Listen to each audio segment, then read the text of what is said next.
Good morning, everyone. It's Trader Rob. Today is Monday, July 6th. Hopefully everybody had a great 4th of July weekend. Back to the trading grind here. Let's take a look and see what the markets have in store for us this morning. All right, let's start off on the NQ. NQ, we've got a key level here at the 29,930. Another key level at the 29,955 that we'll be watching here. We've got some seller unbalanced volume sitting between the 83 and the 44 on the NQ. We've got previous point of control that's sitting up here and previous value area high also sitting up here, so we'll watch those as well. I think that's pretty much it to the upside. And then below price action, we've got some buyer unbalanced volume here sitting at the 29,736 to the 29,701. We've got yesterday's value area low, I should say Friday's. And we've got some key levels here at the 29,566 and the 29,521.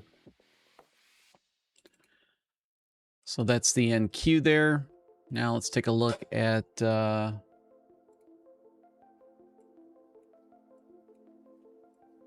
know, let's stay here on the NQ for a little bit. Let's see what see how we react here at the session value area high. We got a key level kind of sitting right there as well. Let's see if we get kind of maybe get a bounce here before we take a look at the ES. Morning, Todd. Morning, Paul.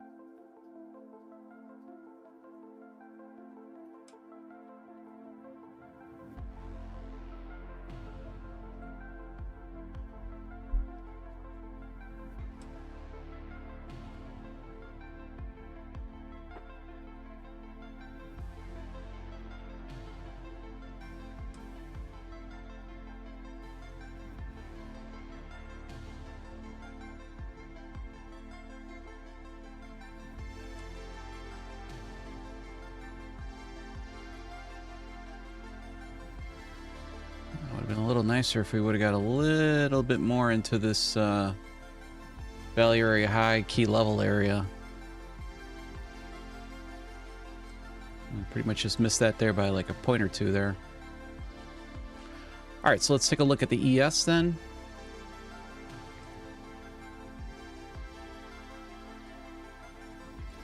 ES has got some key levels sitting right above price action, 75.65. 75.62. We've pretty much been sitting there for I would say for about the last half an hour, and the 75.57 below price action.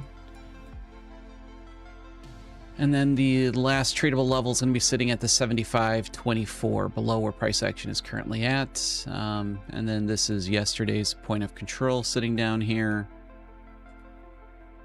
right there, and then got value area low sitting down right here. ES has still got a little bit more ways to go to get to value area high.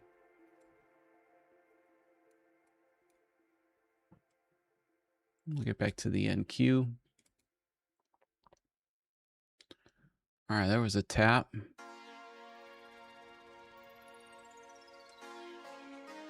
Let's see if we get any follow through here.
We do got high impact news this morning. We've got S&P PMI at 845 and ISM PMI at 9 a.m. Central Time.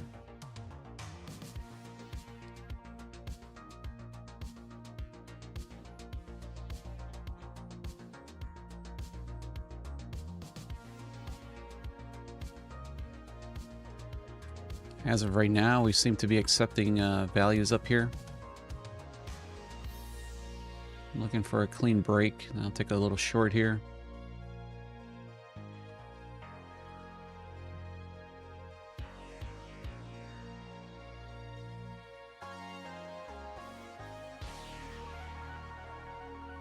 Let's see what the 60's telling me here.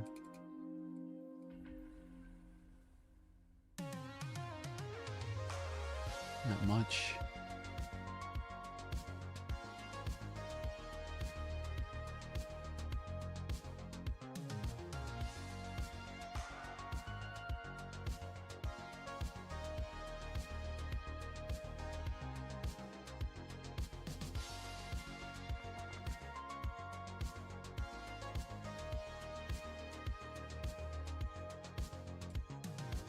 All right, I'm going to take a short right there. And I'm going to cover my cover right to the top right here. So really small risk here, risking about 10 points. Let's see if we get any follow through here.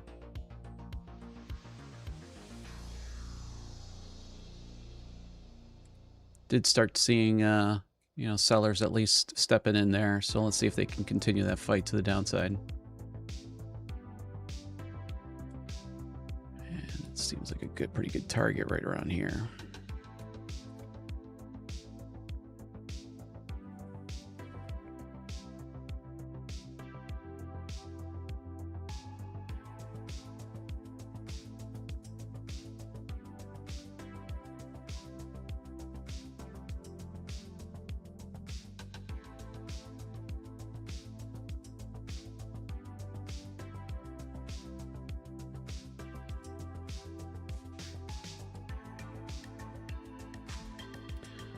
P&L is showing, what is that showing there? Negative 349. Took a trade last night, but it's still showing P&L from Friday.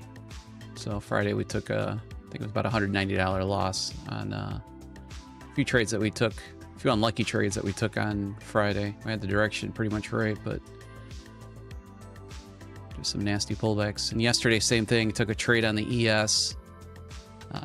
Took a short, and you know the shorts were definitely in control last night. Got a pullback right to my stop. All right, got stopped out there, so give that one a shot there. No follow through by sellers here.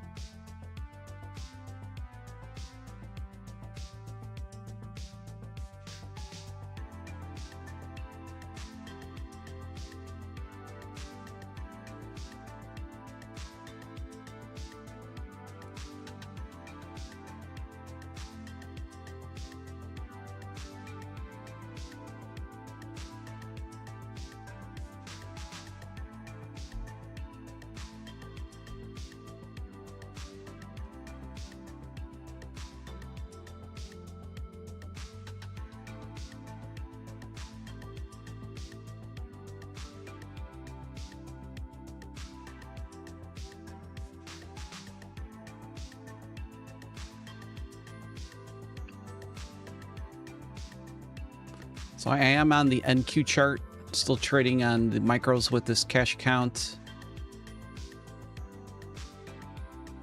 But I am on the micros.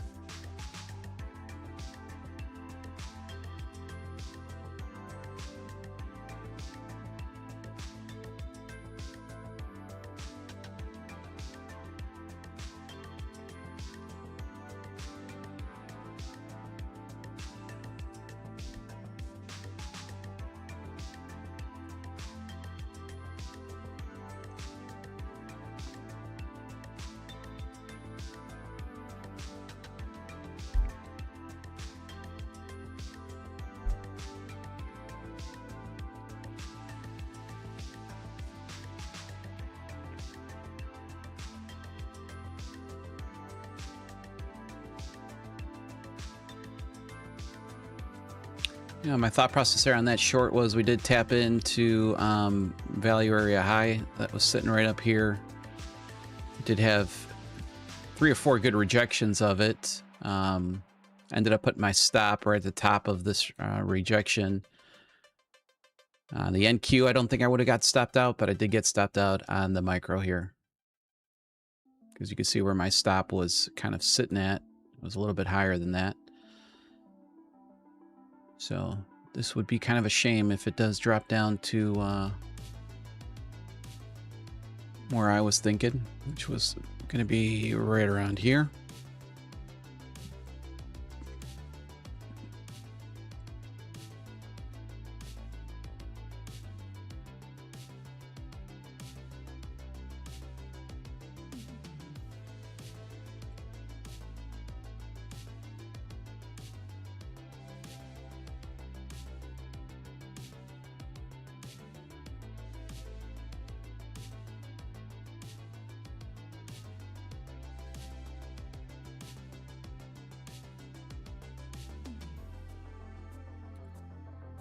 I'm going to take one more short opportunity right there. Seeing sellers not seeing buyers not having any follow through here. So let's see if we get a good push here to the downside. And on 4 micros right here.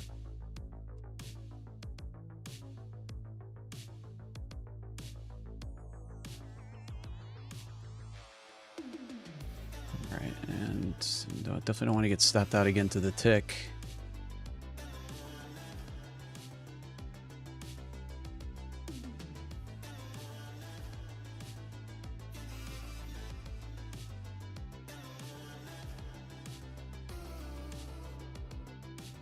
Well,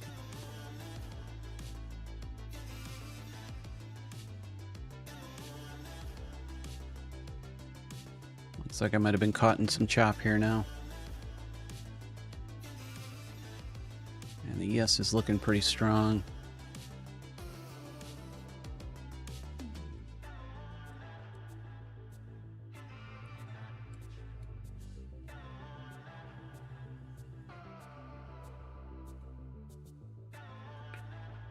Let's see if we get a little dump here.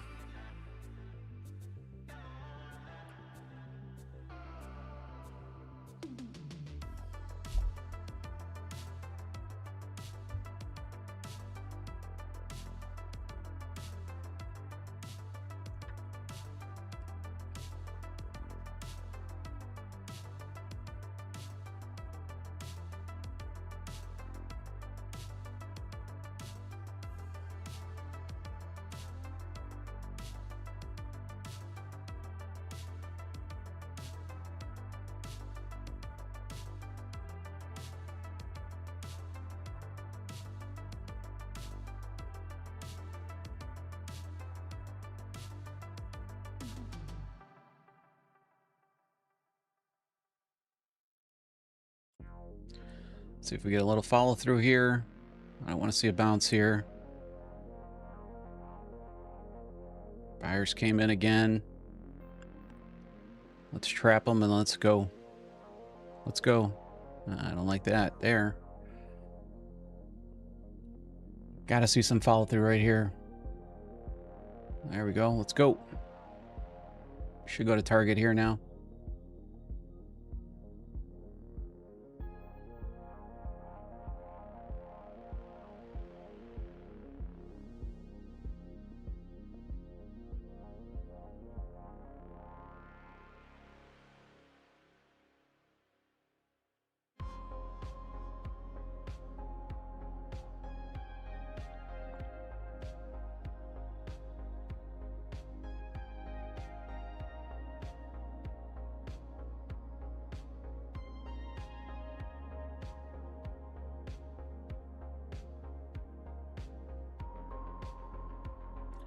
What happened to my chart?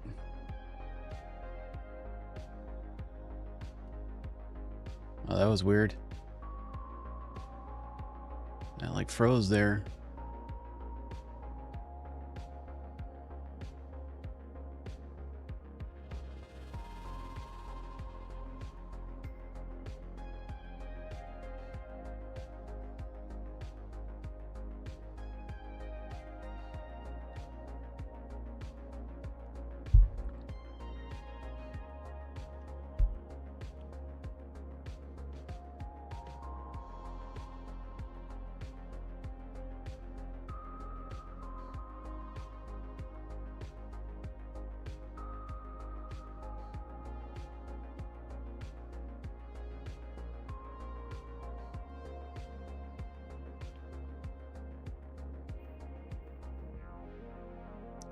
Let's get some follow through here.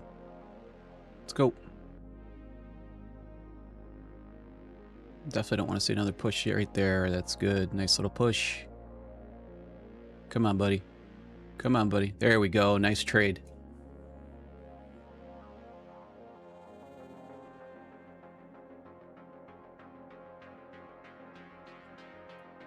Nice trade. First trade was a little unfortunate. We got stopped out right to the tick right there, but definitely saw some nice price action to the downside there.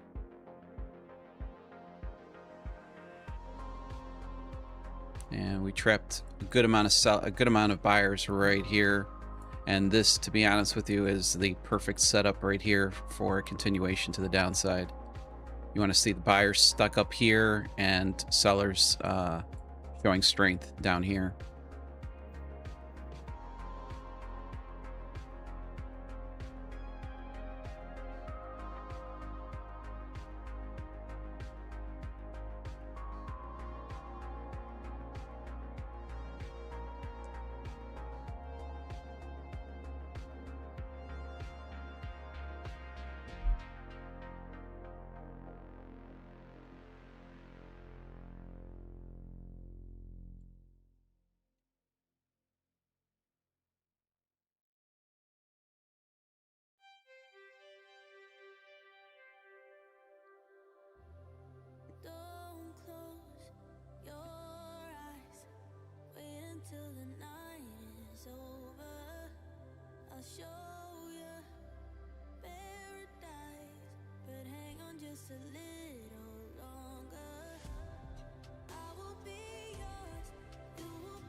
A little worried what the ES was doing, but the ES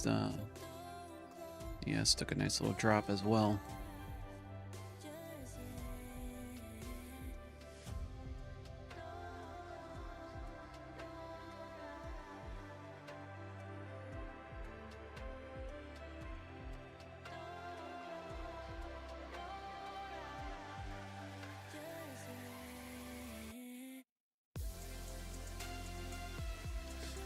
So real nice trade. Real nice trade. Really good, nice little setup there.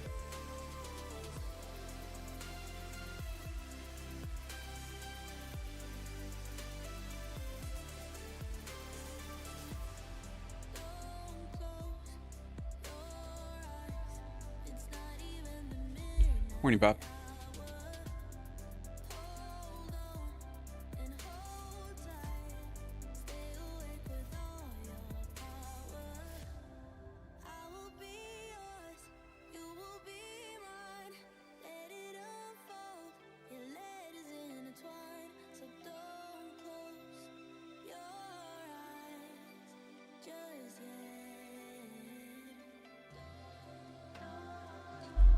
So again, pretty simple setup here. One, we had a key level sitting at the 29,930.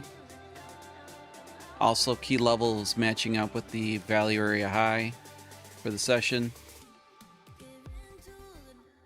And once I saw this candle break below the key level, I then activated a short right there. We did unfortunately get stopped out right to the tick on our stop loss. But I then saw, again, another sequence here. Took 4 contracts on the short right there. And this was the exact pattern that you want to see. You want to see, you know, in the event of a short, you want to see your buyers sitting at the top. They're obviously trapped. And this candle right here gave me pretty much all the confidence in the world to stay into this trade for full TP. We obviously left a little bit on the table there.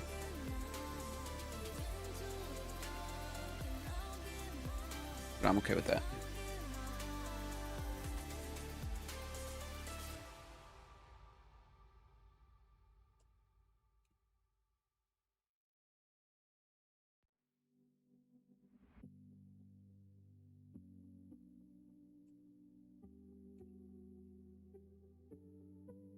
Morning, Keith. Morning, Bob.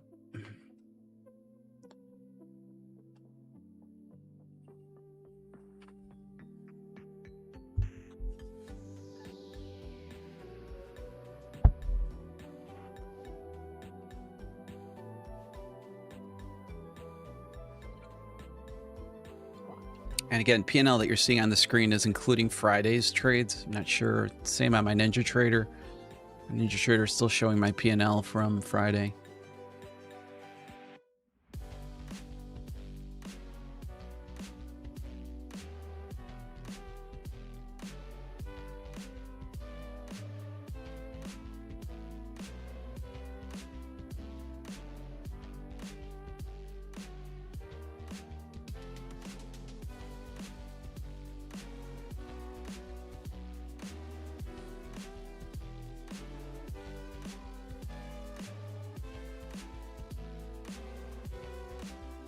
Morning, Joe.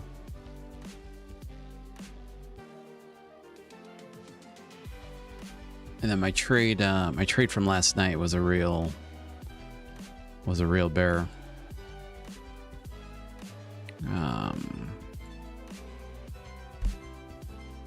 Give me 1 second to see if I can.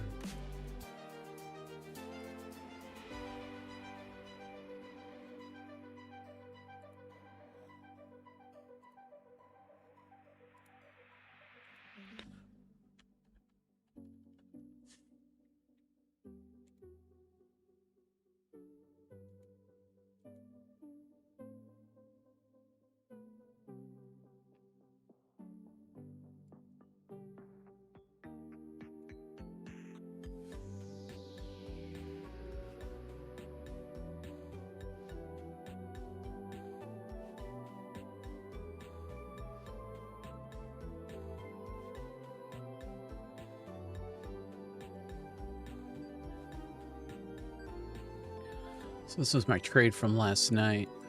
If I can blow this up here a little bit. There we go. You know what? I gotta move this over just a little bit so I can.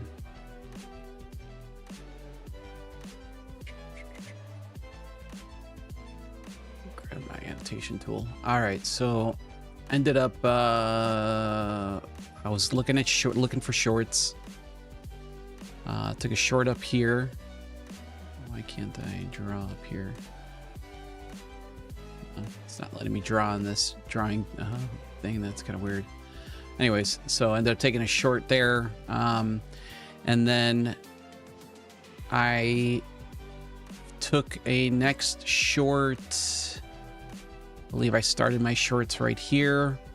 Built up a really nice position to the downside. Ended up, I think, with 8 micros with an average price. I think it was around the 64s. So like the 75, 64s, I think was my average price. And this was my target down here, was this gold line that I had drawn out. Was looking really nice. Did get this bubble here. And again, this is what I was just talking about in the inverse. You know, you want to see follow through coming in when sellers come in. So I knew at this point, once we got a kind of a strong candle back up, I knew that there was a potential here for a pullback. And I did end up getting stopped out right here just to see the market drop way below my my target. So this trade here was a little bit unfortunate. That would have been a real nice winner for last night. But the trade idea was there. It was correct.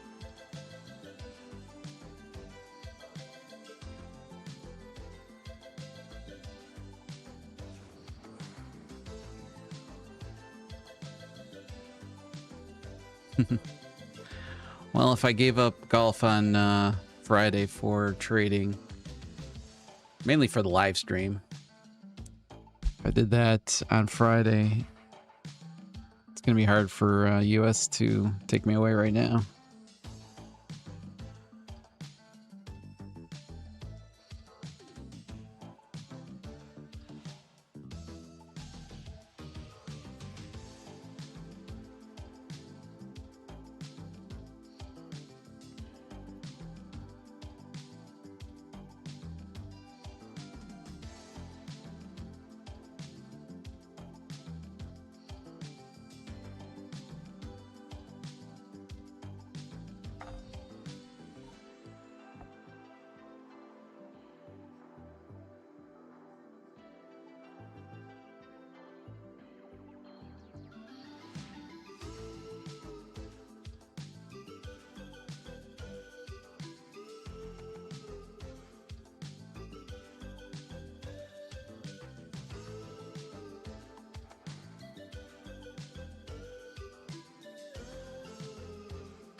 Again, I haven't updated my monthly tracker there for the $3,500 goal this month, just because Friday's P&L is still showing up on my NinjaTrader and on my DeepCharts from the trades that I took on Friday. I assume because it was a shortened trading day. Typically, they get reset at the end of the trading day.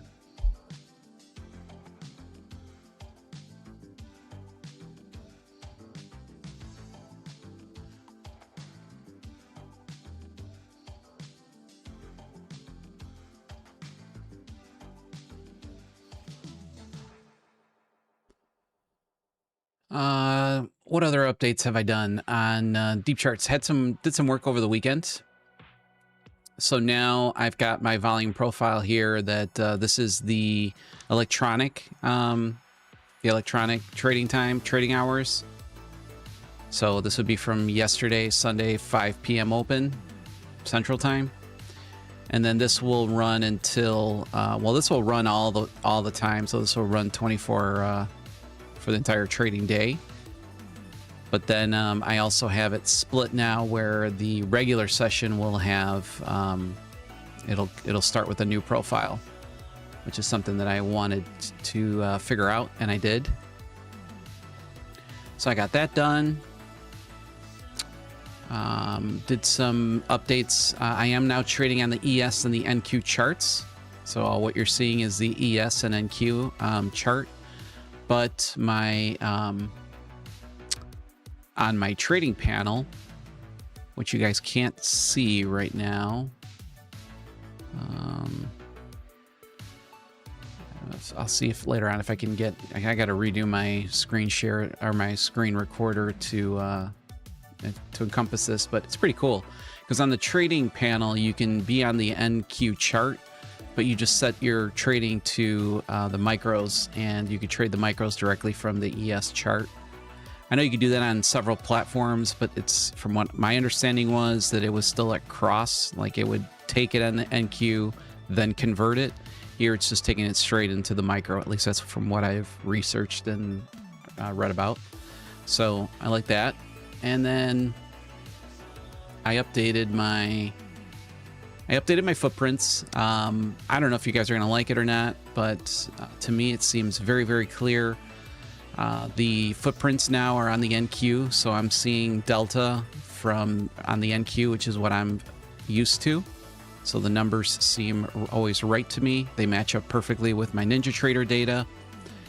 Was able to increase the bar size of the green and purple. And I've got the bar statistics also. One thing that I wanted to change here was I want to take this away. Give me 1 second. I like to see my delta histogram first. There we go. Cool. I don't know. You guys let me know in the chat what you guys think. I think it looks pretty. It stands out. I think it's pretty. I don't have values in here. I don't have point of control in here. I could add them obviously very easily, but this is pretty much what I need for right now. I can't do the entire box with the like. I would have liked to have a line at the bottom here and a line at the top here, but you can't do that. It'll only outline or only put a box on the body of the candle. So I wasn't a big fan of that.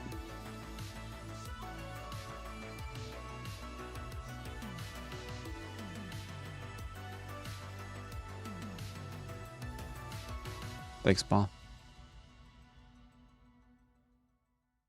It is Paul approved. What other things did I had to make some adjustments to the deep prints or deep trades to my bubbles, because now that the data is coming in on the NQ side, I had to adjust the filters on there.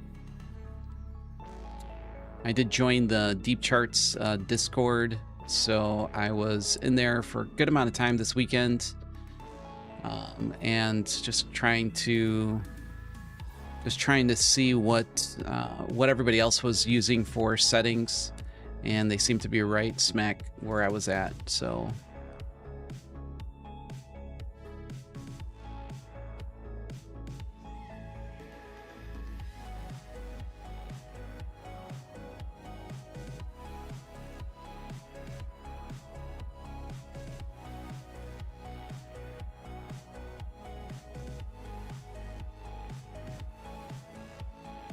and I'll let you guys know on Friday what my intention is with the NQ, or I should say with NinjaTrader, as I've got a pretty decent amount of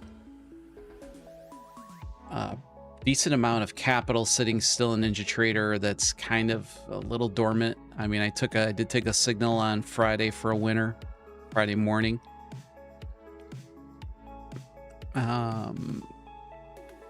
I also ended up actually taking a short on here as well yesterday, just with a micro. I caught a really huge move, to be honest with you. I caught about, I think it was close to 100 point move to the downside. But again, it was just a micro. So I'm up right now. It's showing P&L $351 on my cash account and my fundeds. So my thought process going forward on the NinjaTrader is I will look to take the initial balance trades on my NinjaTrader account and my funded accounts here, so I can keep these somewhat active. And then the majority of my trades will be sitting here on DeepCharts. And then based on how my P&L increases or decreases on this cash account, which was pretty much funded with like $5,600. I think I started the month at $5,460, I think it was, which is, I think, pretty damn close. Yeah, so I'm about $70 down for the month. Depending on how that account grows, you know, I think if I can get up to maybe like the 8,000 point mark, then I can start increasing position size.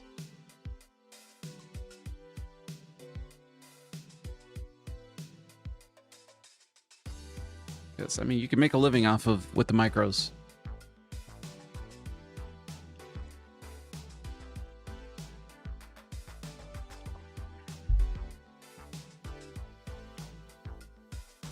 And I did tell myself, you know, I'm gonna try to do my best to really start. I mean, I know this is kind of the game plan every day, but this is what I wrote into my journal this morning. I really want to take the absolute best A+ setups that I see. So if there's a hint of anything that I don't like, you know, I will invalidate it and skip it for the next session. But when I do see a setup that I really like, I do want to go in with a little bit bigger size or add to my position. Like this little setup right here to me seemed pretty A+. I didn't absolutely love it right here, but I started to see that the sellers were, at least at this point in time, were not willing to let the buyers do some price discovery up in value area high range. So saw the rejection, saw a little bit of continuation, which was my reason for the first short. Unfortunately, we did end up getting stopped out right to the tick, but saw the good setup again. We broke below here and ended up with 4 contracts right here. And then what I saw right here, I really loved.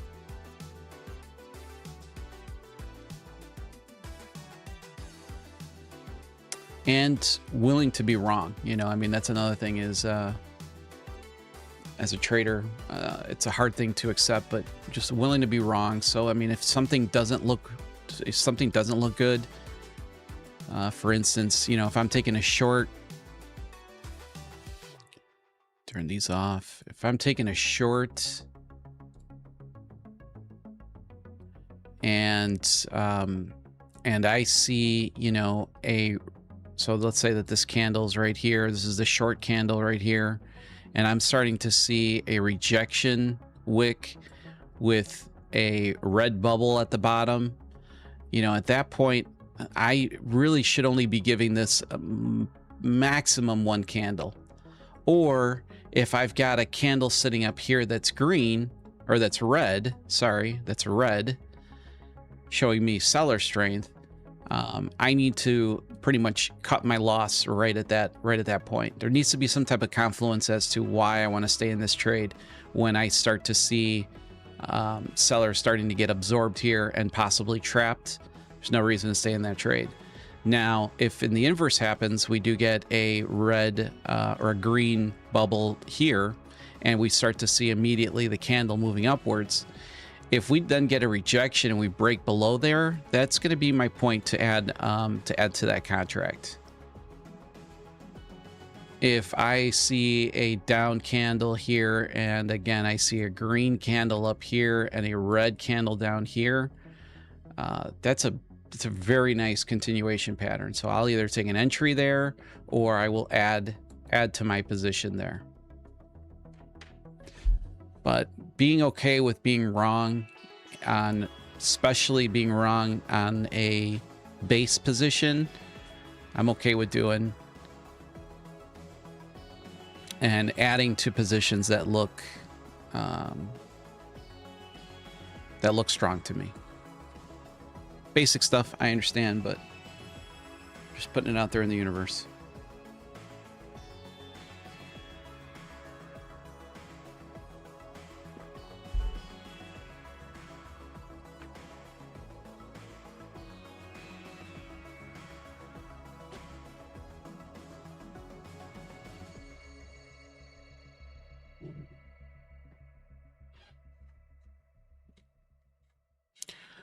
So Offrey is saying, do you attribute any weight to large single trades? Yeah, absolutely. So the way that this, and again, there's really no documentation on exactly how the algorithm is picking up.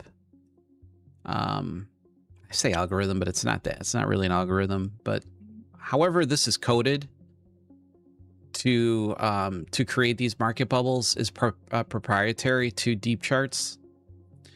I can tell you with certainty that it's not just single big orders, versus like my NinjaTrader chart. Let's see if we've got, I don't know if we even have any bubbles on the NQ. I don't think I saw any bubbles. Oh, there is one. This is just a one big player, or one big print that's coming out, which obviously had a nice little dip to the bottom side.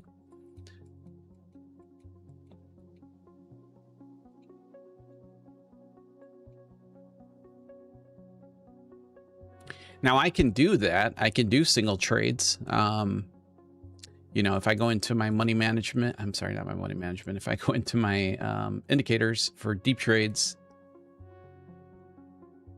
I could set this, instead of to aggregate trades, to volume. And that would just give me the volume on big orders that come in. Now, again, if I had an MBO feed, data feed, there's some really cool stuff that you could do here. But again, it's about $100 extra a month. So I just don't really know if it's worth the investment. I don't know. I can't tell you if it is or it isn't, because I have never used it before. But I figure I have enough tools right now to kind of get the job done.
I just dropped into the chat. Today is the last day for the 25% off my Signal service group, which is normally $59 a month. That drops down to $44 a month. And my Volume Masterclass course, that's typically $195. It goes down to $146. Today is the last day for that sale, and we won't run a sale until next year. It was actually very nice to see how many people took advantage of that. It was actually pretty smart. I never thought of the yearly option. I have a yearly option with the Volume Masterclass that already gives you 2 months free. And on top of that, they added the 25%. Didn't really ever think about that one. So that was very, whoever that was, you did a pretty nice move there. It was pretty smooth.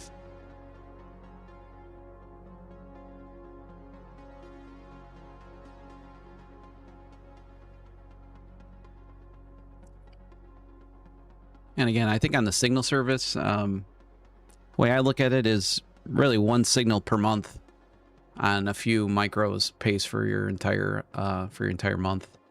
Maybe one micro.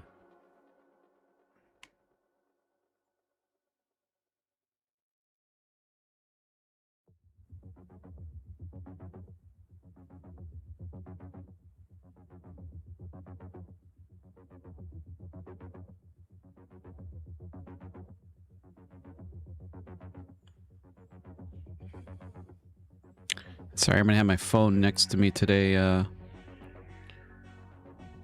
Typically don't keep it very close to my trading station. But to get a nail in my tire last night, I was at a showing, and on my way back I got the I got a low air notification on my screen. Pulled over, and sure enough I could see the nail. So took it directly to the tire shop that's near my house and dropped it off. Had my wife come pick me up.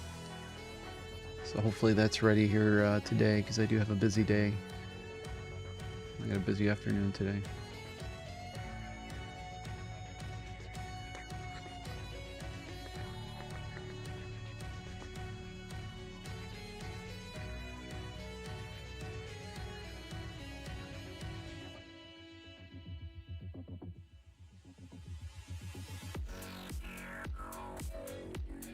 I also ended up picking up, I think maybe for the first time, if I'm not, I don't think I've ever picked one up before. Maybe I have once, like when they first came out.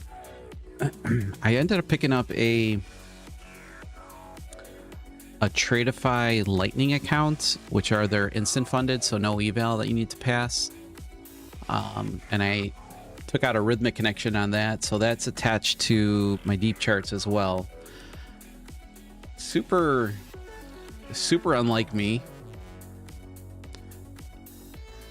And I'm going to show you what I ended up choosing. You guys are going to probably think I'm an idiot, but I don't know why. I kind of really like this. So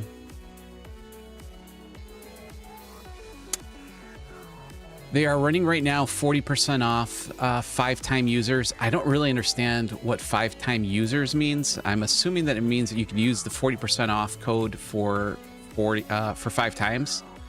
This 5-time users to me doesn't make any sense, unless it's like the bundle that they're talking about. I don't know. But I'll tell you what, and obviously you can use code TraderRob with Tradeify. Tradeify is one of the 3 firms that I am affiliated with. So I'm going to show you guys what I ended up purchasing. And yeah, I don't know, maybe you guys make fun of me, but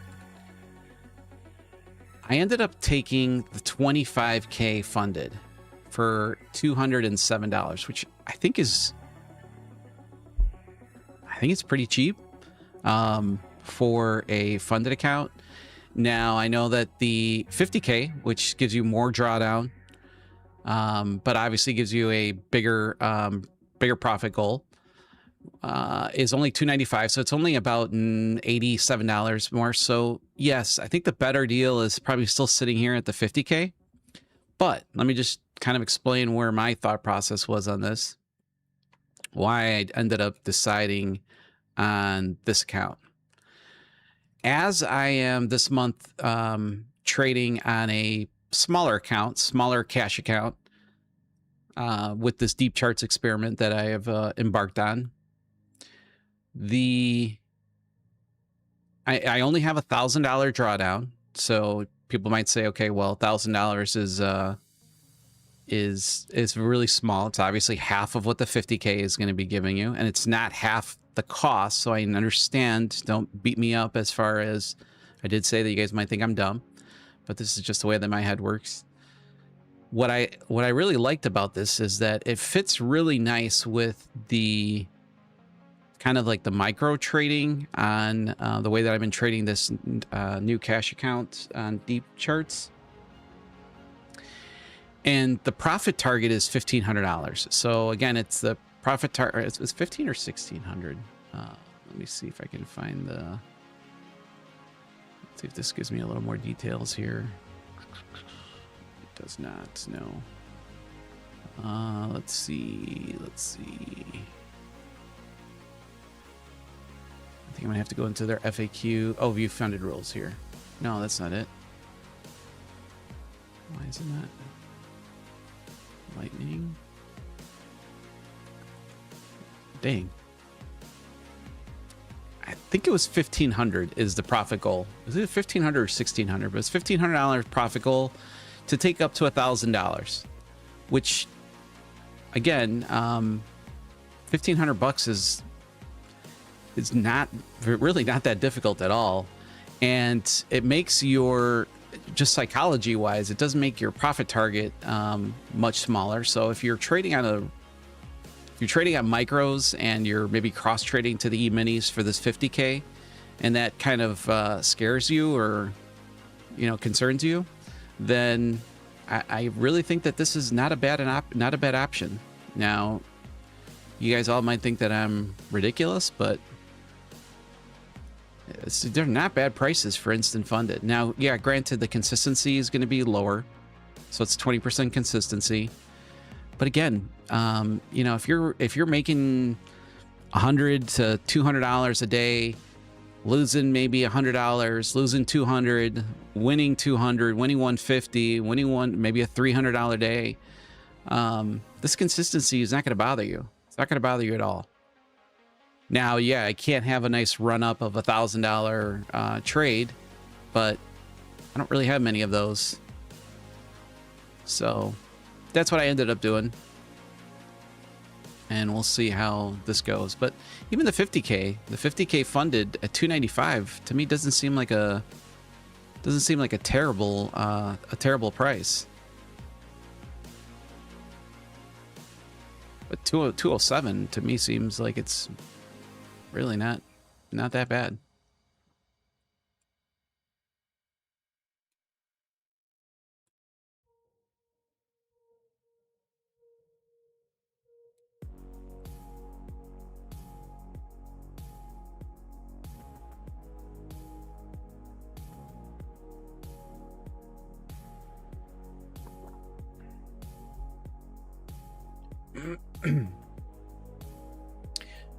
I do have a discount. Excuse me. I do have a discount. Hold on one second.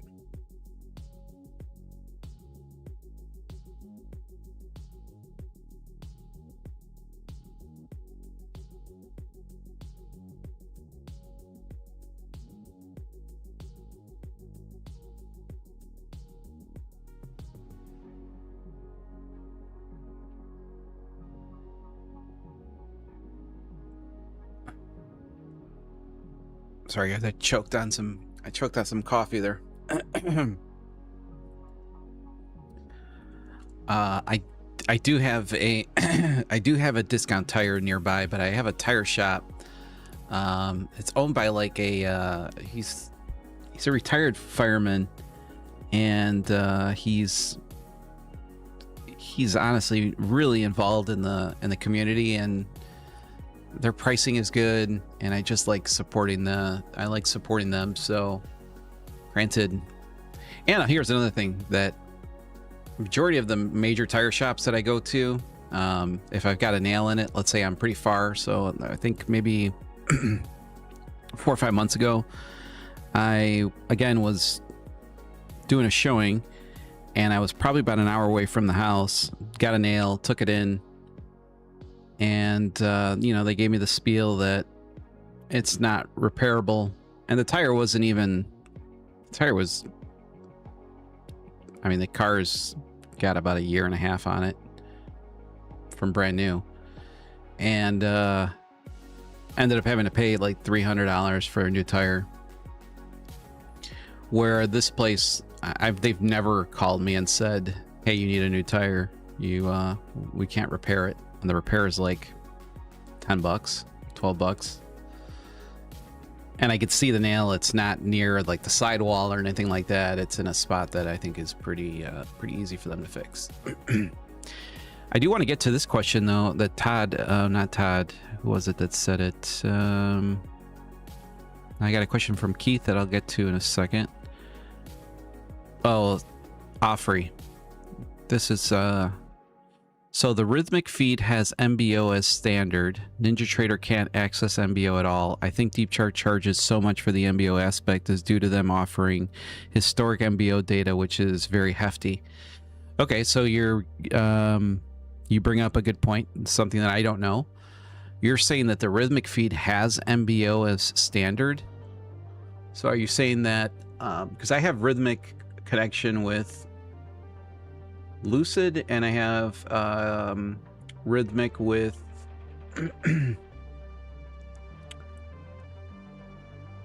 have Rhythmic actually through my Iron Beam brokerage, but every time I add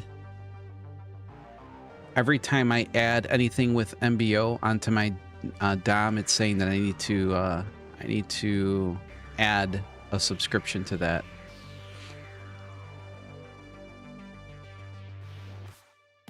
So when I go into indicators here,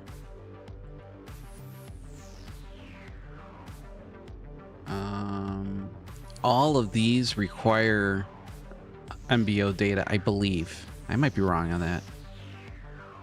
But let's just see here if there's something. Let's see if Deep Delta, I think I should have. No, Deep Delta I have. Let's see what requires it here. Get rid of that. Oh, Deep Iceberg. Yeah, that's the one. That's the one that requires MBO. So now let's see. Yeah, see, there you go. Iceberg indicator needs MBO source. Right click on chart source settings. Let's go there. Source settings. Right here.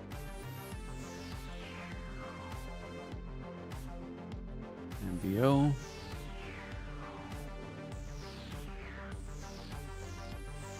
Well, look at that shit. You're freaking right. Well, that worked.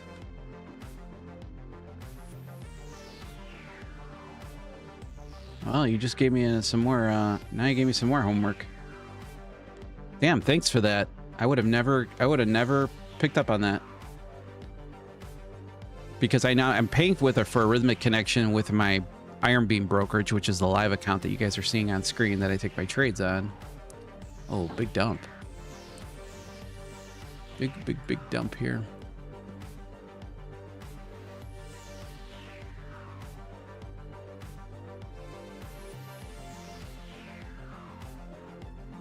All right, let's see a little bit of trap traders here. Let's see if we get a little continuation here. I will take a short and just cover myself right above it. So just want to see maybe a 10 points of risk here if we get some continuation here or not.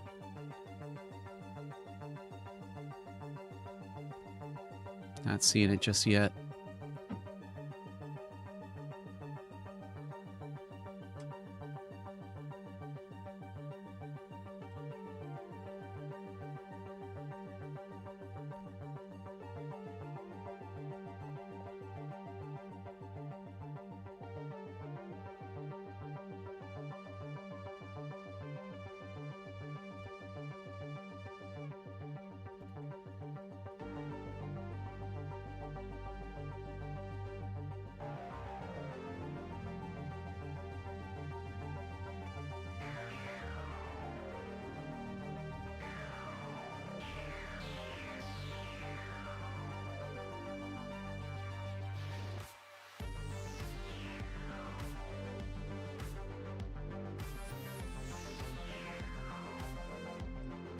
We got a short order right here. Starting to see a little bit of buying strength come in. Let's see if they get trapped here, or if they get continuation. I'll cancel this order here.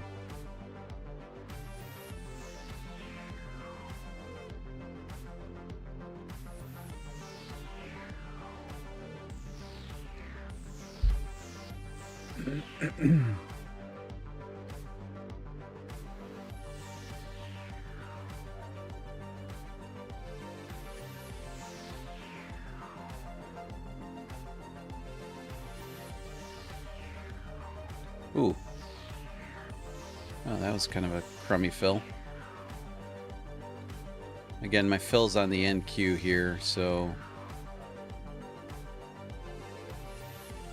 let's see if we get any continuation here or not. Just giving it 10 points here. No, got knocked out there.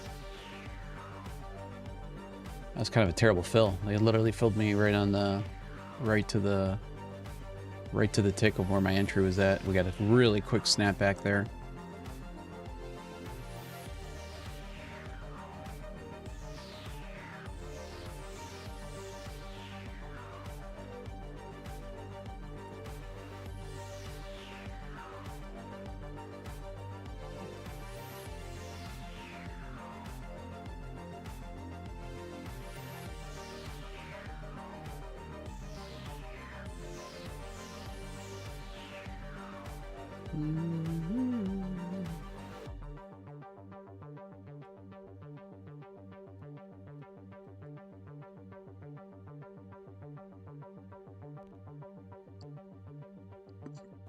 So again, good example here of just, you know, seeing if we can get that continuation move to the downside, be a part of that kind of impulsive move to the downside there.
$120 looks really choppy.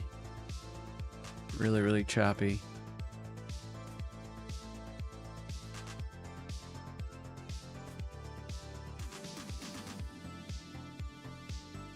That's what the ES is doing too.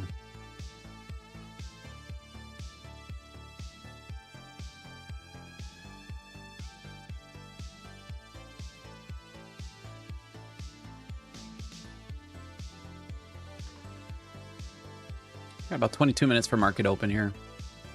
We got high impact news at 8:45 with S&P PMI, and then at 9 a.m. we've got ISM PMI.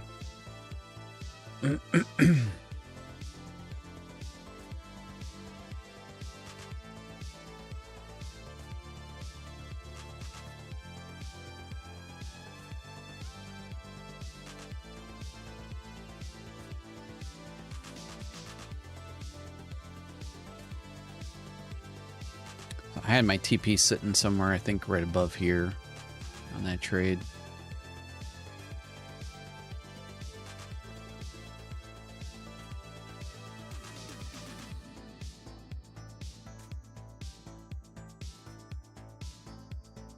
But don't like to see that chop anyways, so perfectly happy risking that 10 points there. With a TP of, I think, 30 points.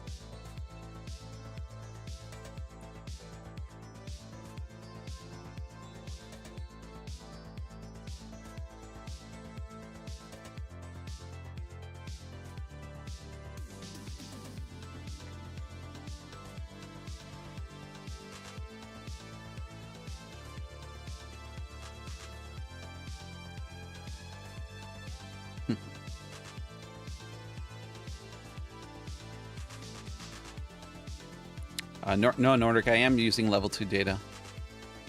So my Iron Beam has, I purchased level 2 on that, which was 39 bucks.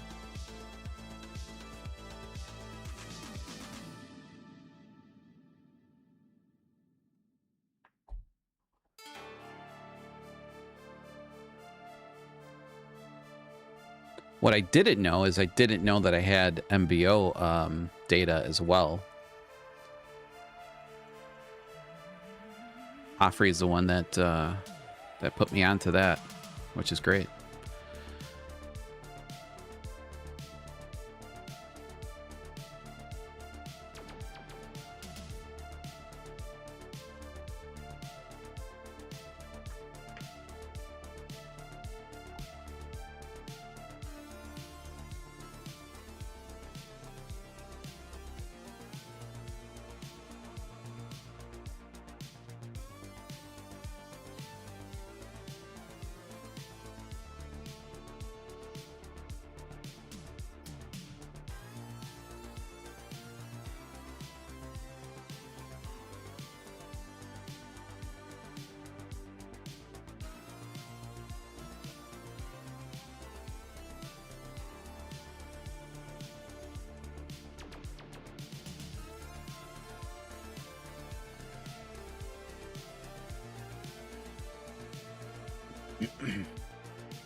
Hey Keith, no, I don't really have a video on it. I don't believe I do. I might. I have to look through my but if you go to the site for the actual signal group, I think it's pretty detailed there as to what you get.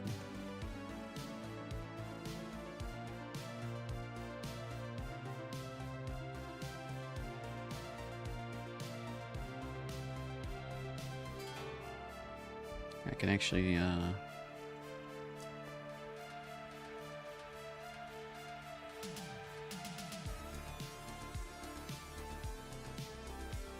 see here.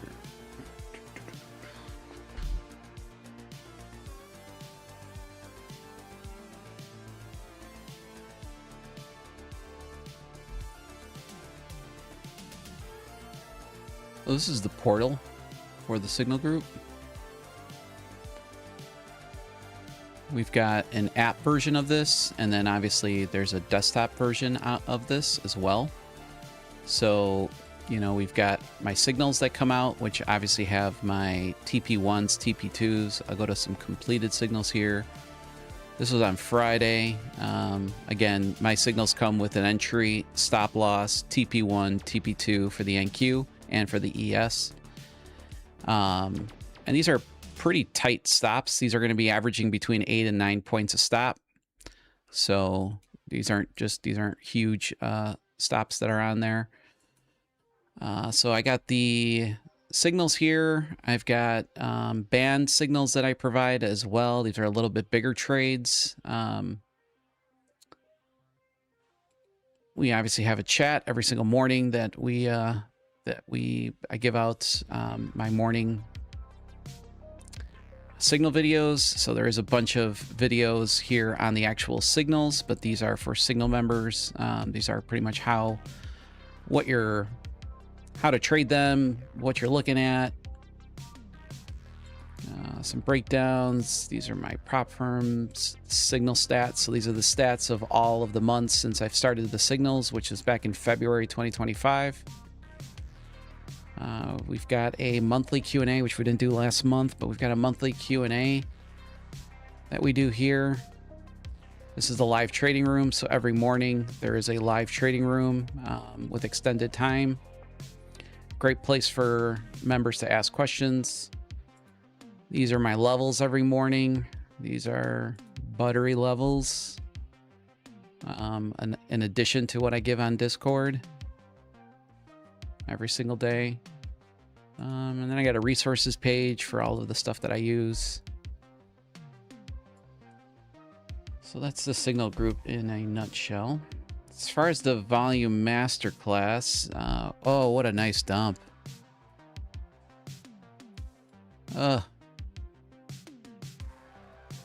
2 points short there. 2 points short there. Needed to stop a little bit, a little higher stop there. Would have been a really nice move there. It looked kind of heavy to me anyway, so that's okay. There'll be more opportunities.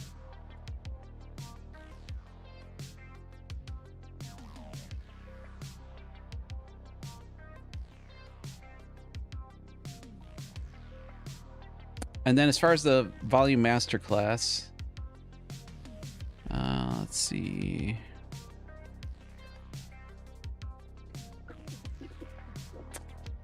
See if I got my link to that.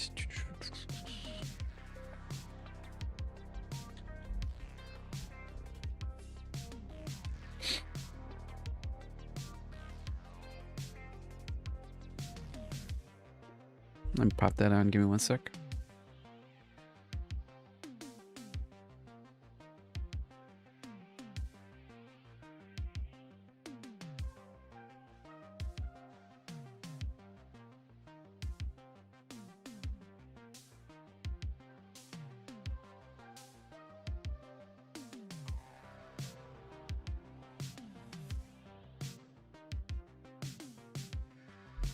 So this is the masterclass, and this goes into pretty much all. Let me get to the modules, and there's even a few even extra that I've added. So I do add to these modules. Introduction, the tools that I use, finding my key levels, which is where it starts at. Break of structure is a module that I have, which you guys know I'm looking at impulsive moves. How to incorporate the volume profile, level 2 order flow, how I order entry. So what I use for my order confirmations, specifically the footprint confirmations that I use. I've got a module on risk to reward, putting it all together as a trading style. Gaining confidence, and then added modules to that. I've got a module on the AVT method that I use, which is my auction volume trend method. I've got another module that I added for the volume bubbles, on how I trade the volume bubbles. And I've got my initial balance trade that I take, is in detail on there. So I should probably adjust this to include these added modules, because there are bonus modules. And once you pay for it once, anything that's added to it, you'll always have access to it. So I don't know, I think it's a decent value. Again, I teach this stuff on my, look at that sexy guy. That was 50 pounds heavier though, right there. You can see it in my face. I teach this stuff every day on the live stream, but if you're looking for something a little bit more detailed and concise, like step by step, I think it's a decent value.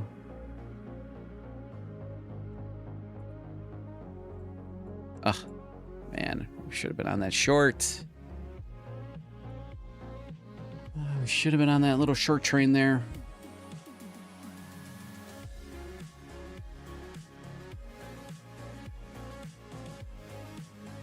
Morning, Tiger.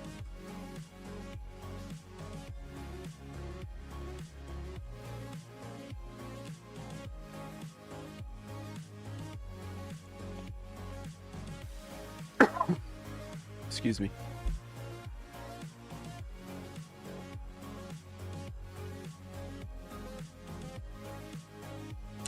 Oh, the ES got me good last night, Tiger. ES got me real good last night. I ended up taking a nice trade on my NinjaTrader cash account, with just one micro, but I took it for like 130 points. It was actually a really nice setup. Let me see if I can pop up this ES.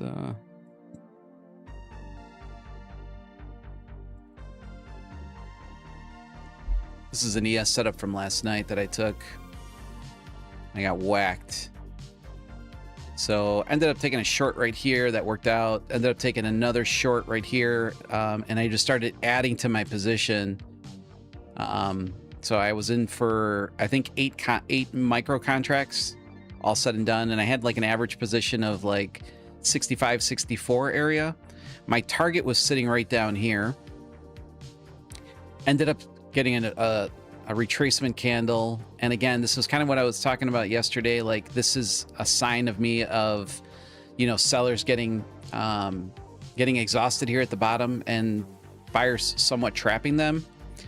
So good risk management. Probably stop would have been better sitting, you know, up here, but I didn't have my stop sitting there. Obviously got whacked on my stop, and then just to see it dump, not only dump to my TP, but like drastically under it. So again, it's all about seeing the market. You know, right here, I wanted to take a short. You know, I ended up taking a short. Took a short here, really tight stop. We got wicked out, and just to see the move exactly happen how we want. So I mean, there's going to be times where you see the market really well and you still get kind of whacked. But that's a part of trading. It's trying to manage your risk and your mental capital as well. 9 minutes to market open here.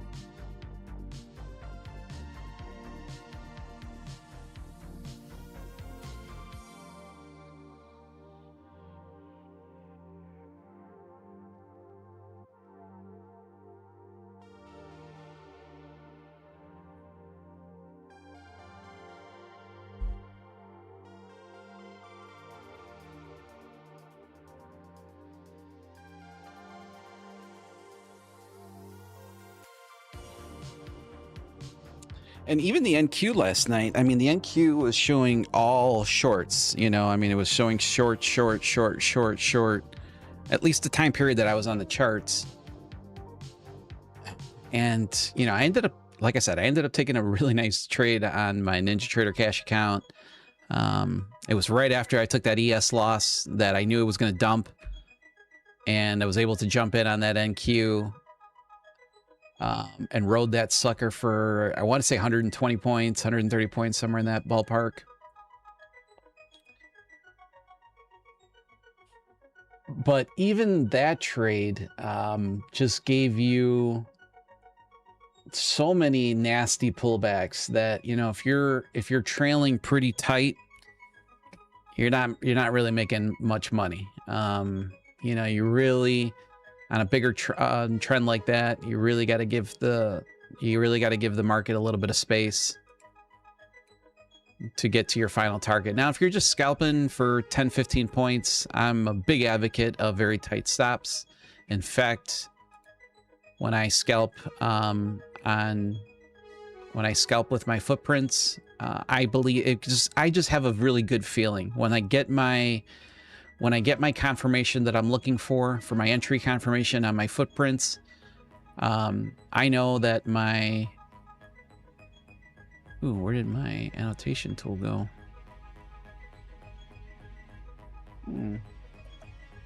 That's not a good sign.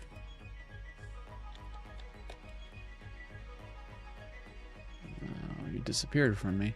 So, you know, when I get my footprint confirmation, oh, I lost my annotation tool. Dang it.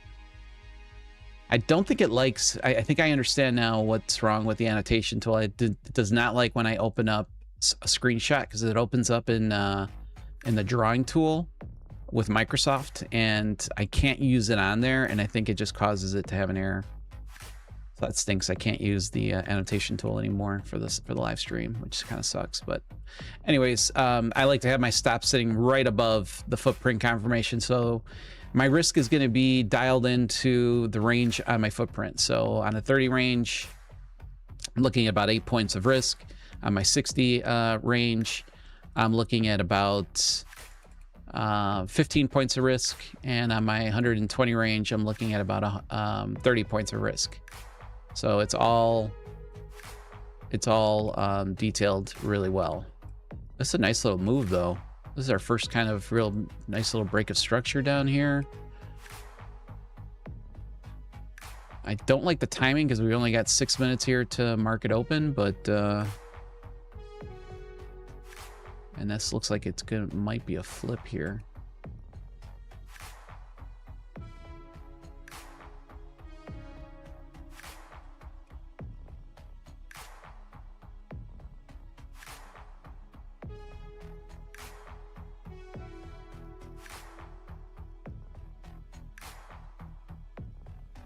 We might come right back into this range right here.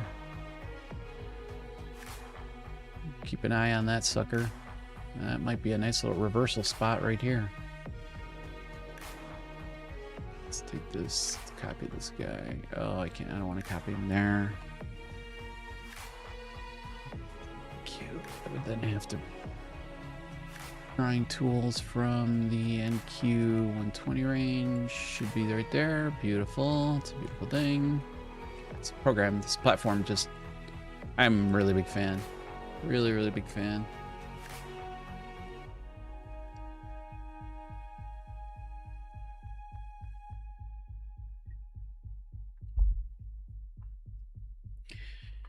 Tiger says he's got a nice target between the 75.40 and the 75.37. Okay, I like the fact that it's detailed. Now let's see what's going on there. 75.40. Oh, target. So you're in a long right now? Or is that... No, you're not in a long. Oh, you're way down here. 70.40.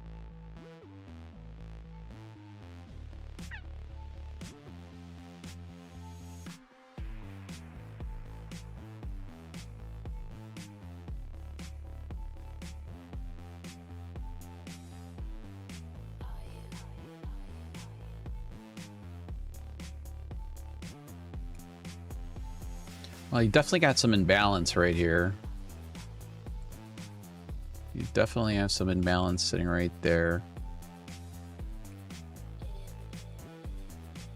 A little lower than the 40s, around the 38s. At least that's what I see, but...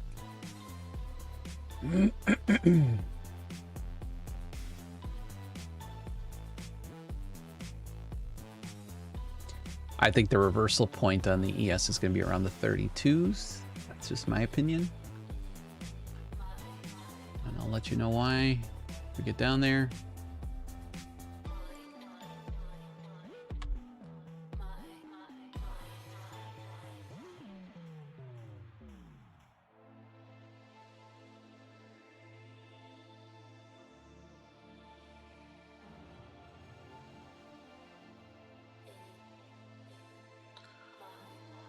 All right, 2 minutes here for market open.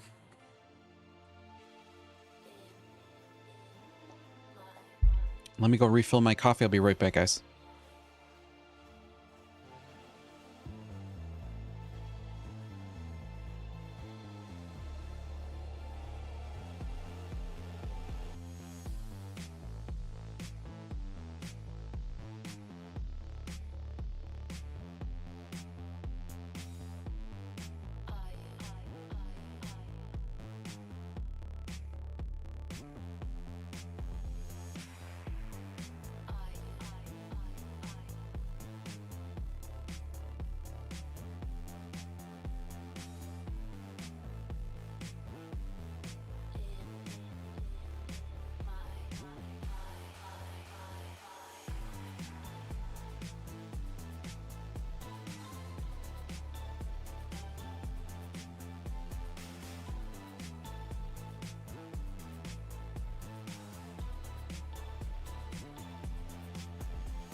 All right, so at least this worked out. My volume profile did work out really nicely there. Did that correctly. It was great. And I can still see where my value area low is at from the electronic, or I should say from the overnight.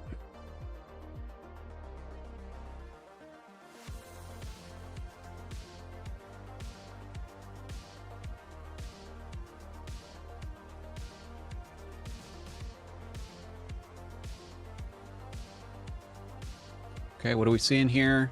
It's a good pattern for a short. Don't like the timing right now, but this is all indicators here is for a short. But way too early in the market for, you gotta let the algorithms, the institutional players continue their. And unfortunately, I do not have my annotation tool now, so I could probably close this guy out so it doesn't.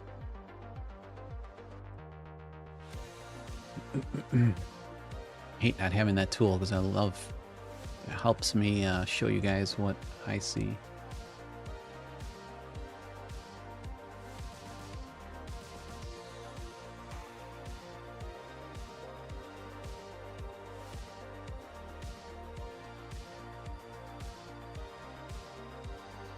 And we had a pretty big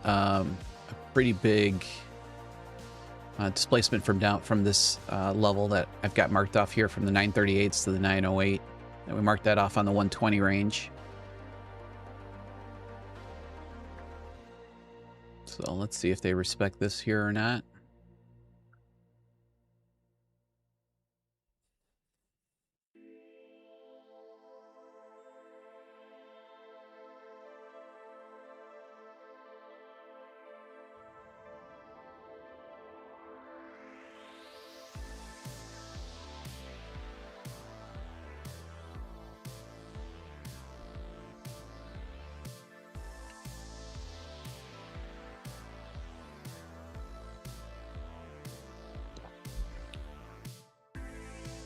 That's a ballsy trade, Key.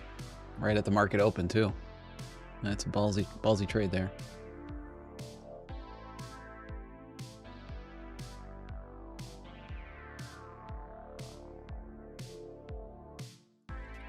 But good for you on that one.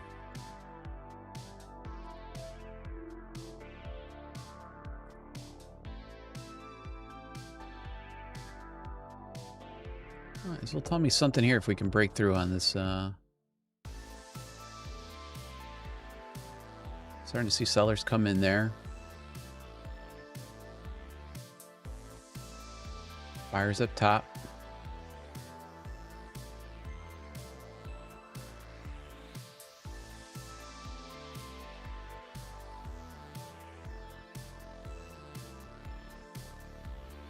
Do have that level, key level here at the 29,930s. They have tapped into that several times pre-session.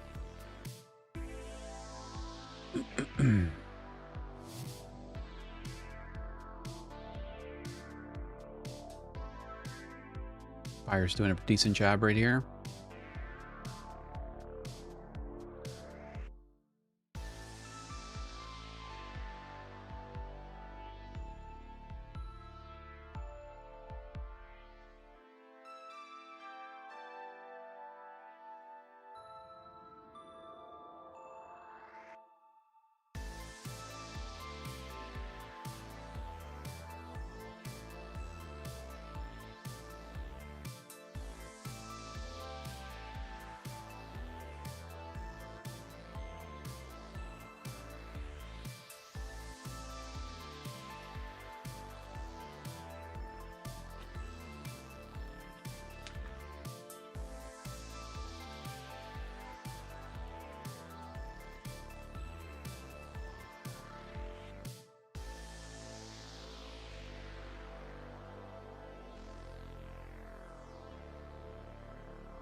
Let's see if sellers can continue this little push here to the downside.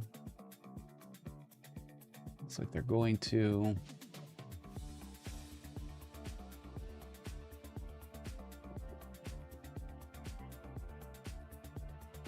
So they rejected pretty nicely off of that unbalanced volume area that we identified right there.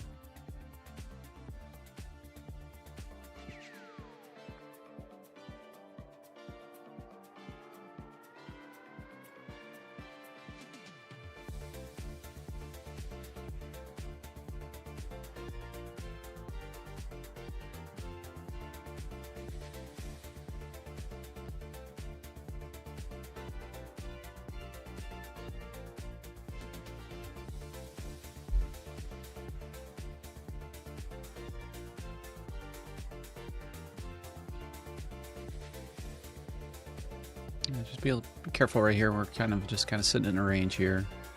Just let it develop just a little bit more.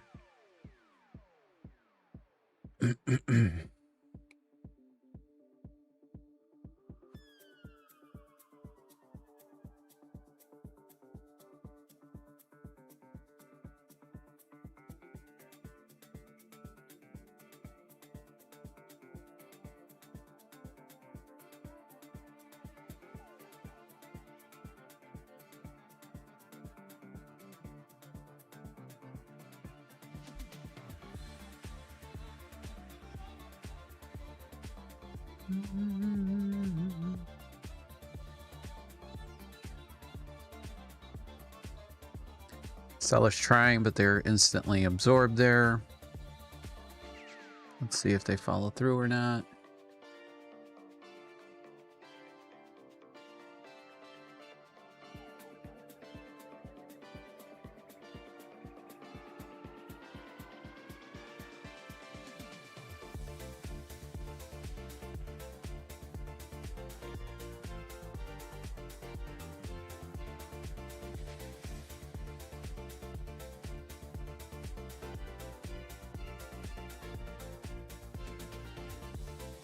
Buyers still stepping in.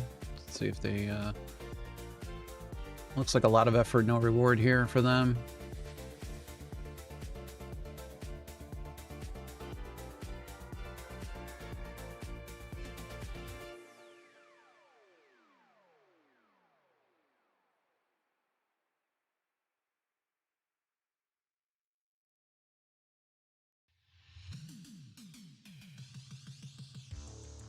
We do got news in about 6 minutes.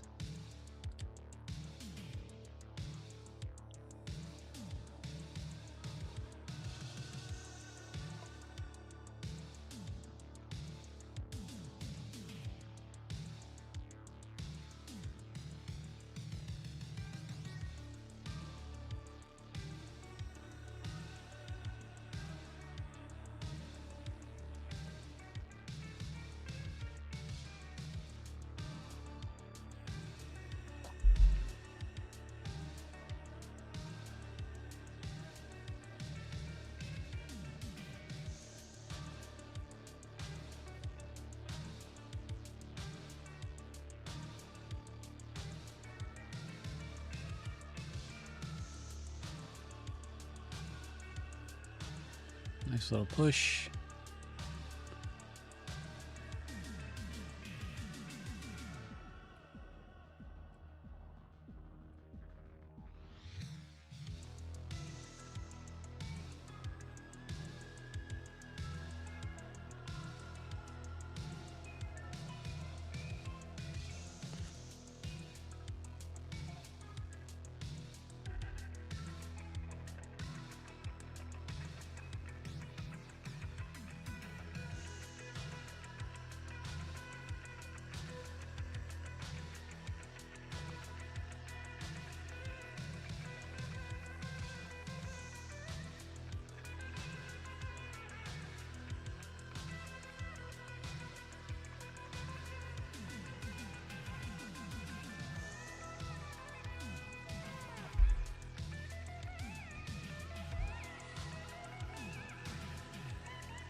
And just again, I wish I had my annotation tool working. I don't. But just to give you guys some reference points,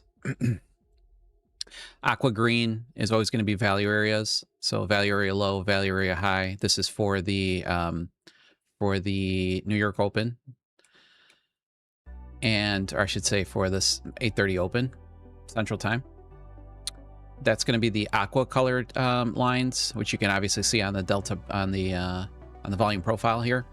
My purple line is this small purple line is going to be the point of control as of right now from the open. The other purple line that you see here is the overnight. So this is including all price action from the 5 p.m. open yesterday. Which point of control for session right now just jumped up to the 29.910s.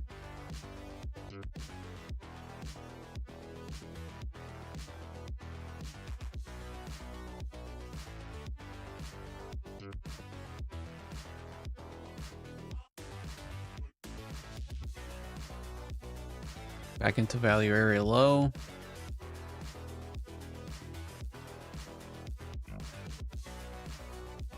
No flip there for me.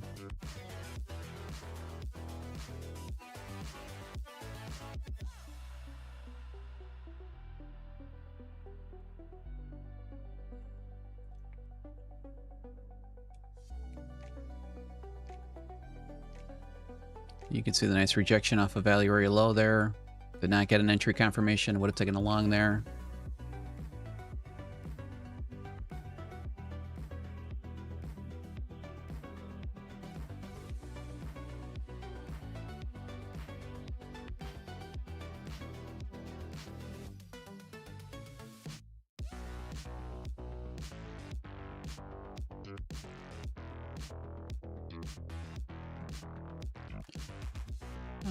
Let's see what the book looks like. Yeah, volume on the NQ is pretty low right now. Again, we got news coming up in about a minute and a half here. A minute and 10 seconds.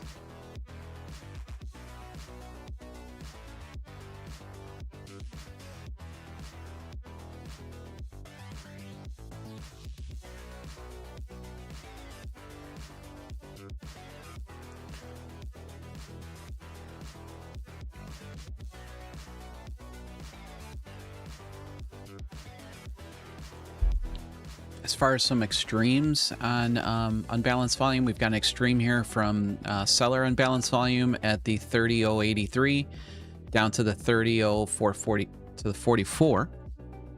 And then some extremes for buyers, the 29.736 down to the 701.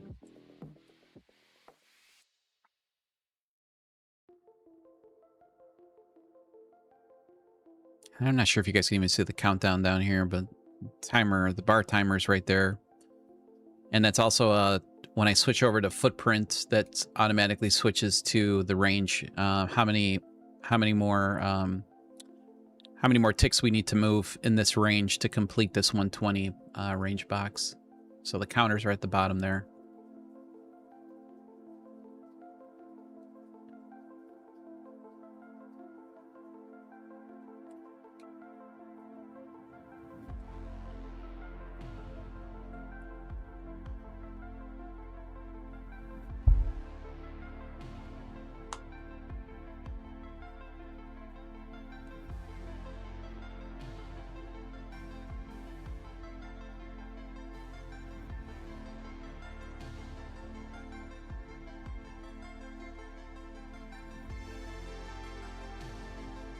Extremely light on the order book.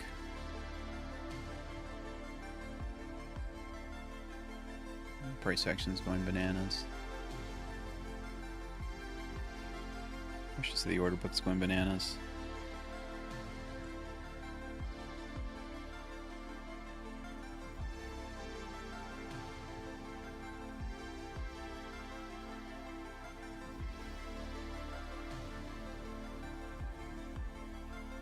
Alright, looks like we're sniffing some price discovery to the upside here. Let's see what unfolds.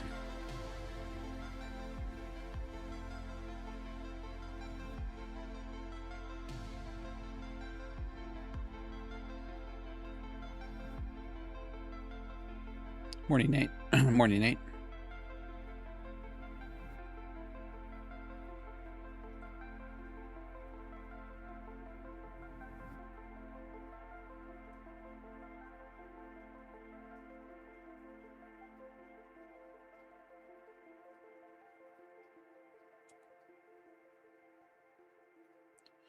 Looks like some buyers up there got kind of trapped here by sellers. Let's see if we get any confirmation from sellers here. Not seeing anything yet. Order book still, volume still pretty damn light. And we've got more news coming in about 13 minutes.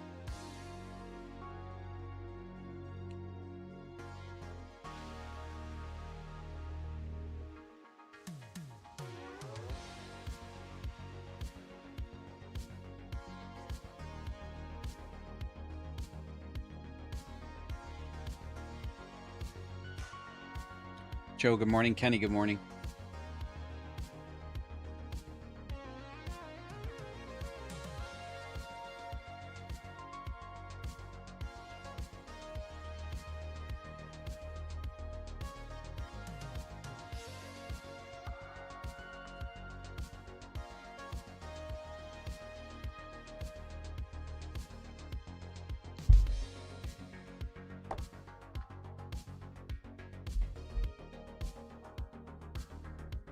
Let's see what the 120's doing. We had a flip up here. Pretty light flip.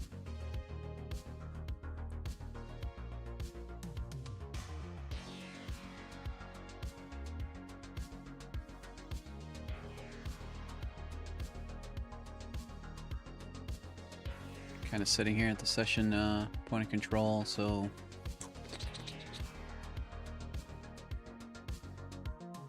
not seeing much there yet.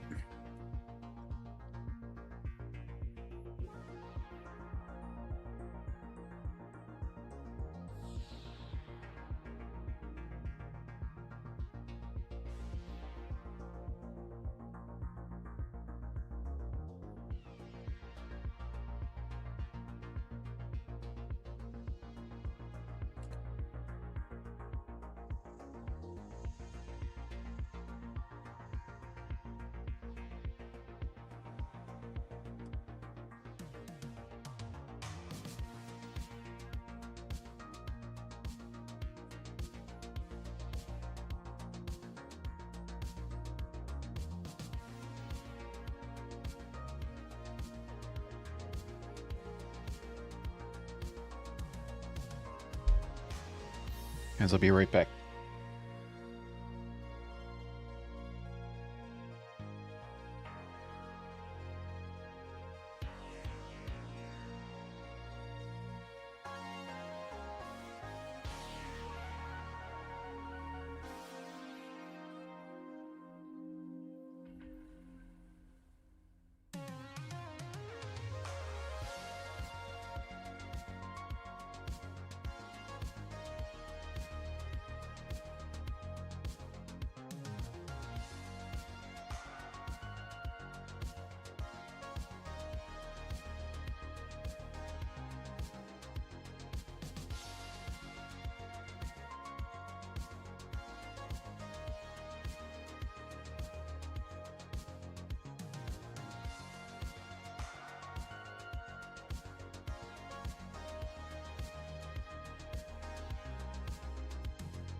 Have a nasty little trap right there.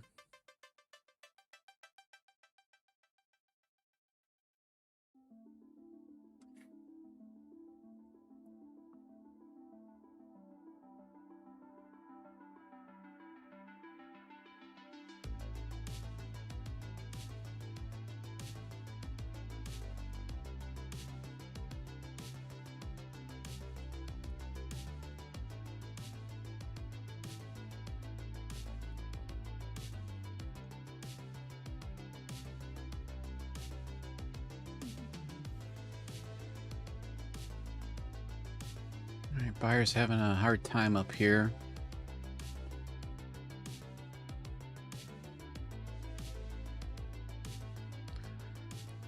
It's kind of a lot of lines going on here on the chart now.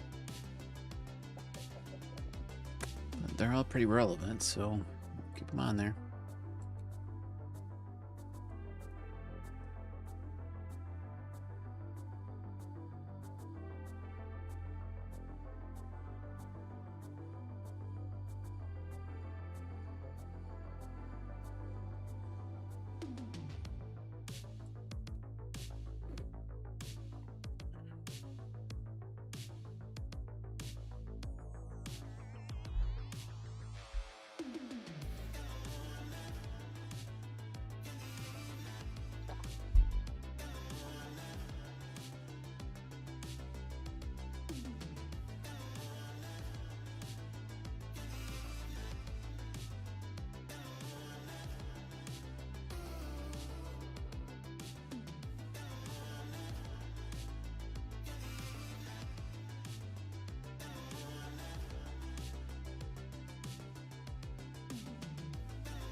All right, 3 minutes here for news. ISM PMI coming out.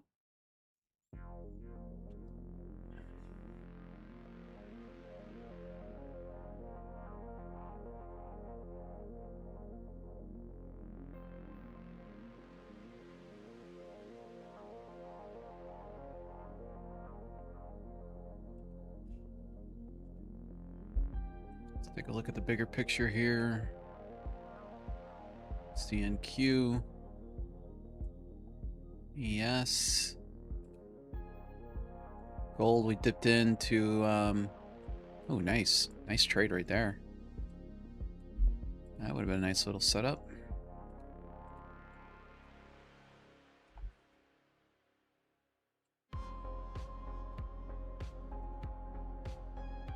And then let's look at the weekly.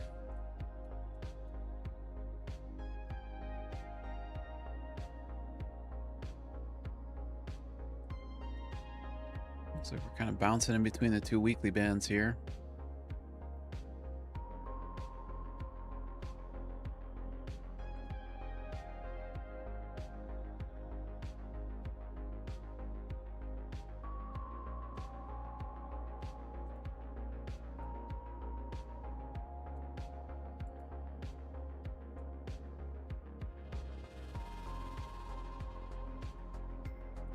All right, 1 minute to news here.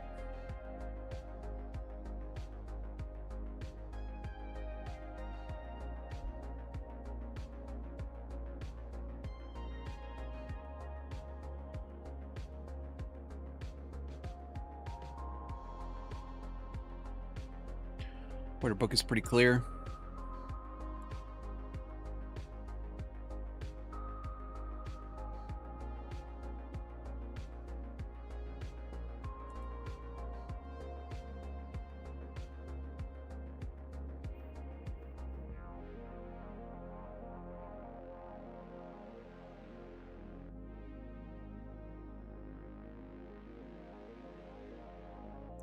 Good amount of liquidity sitting at the 75s, so right around here.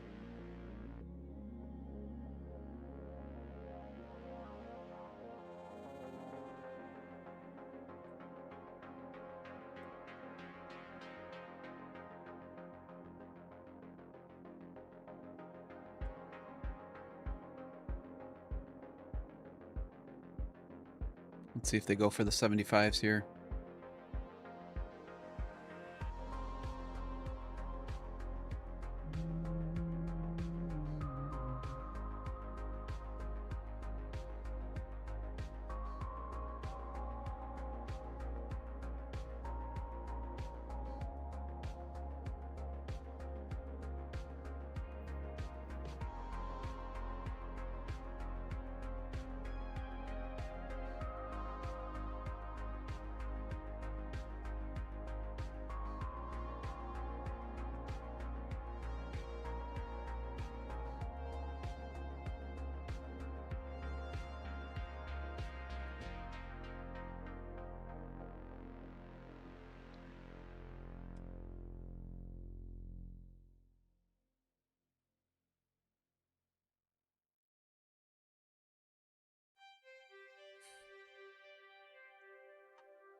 All right, coming into the 75s, they just absorbed.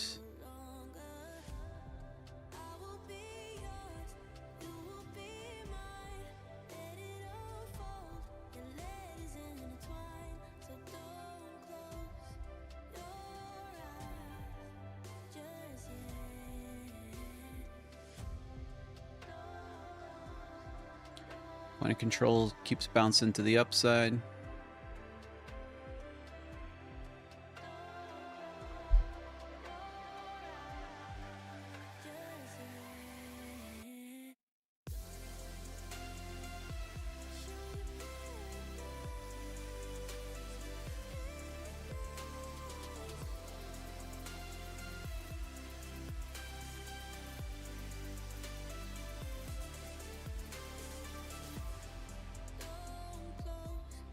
Don't mind a short right here.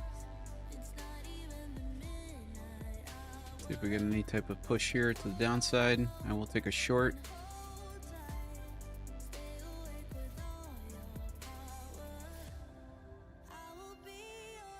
All right, I am short right here. I'm just gonna leave this target down here at the 29,880. Let's go back to the chart.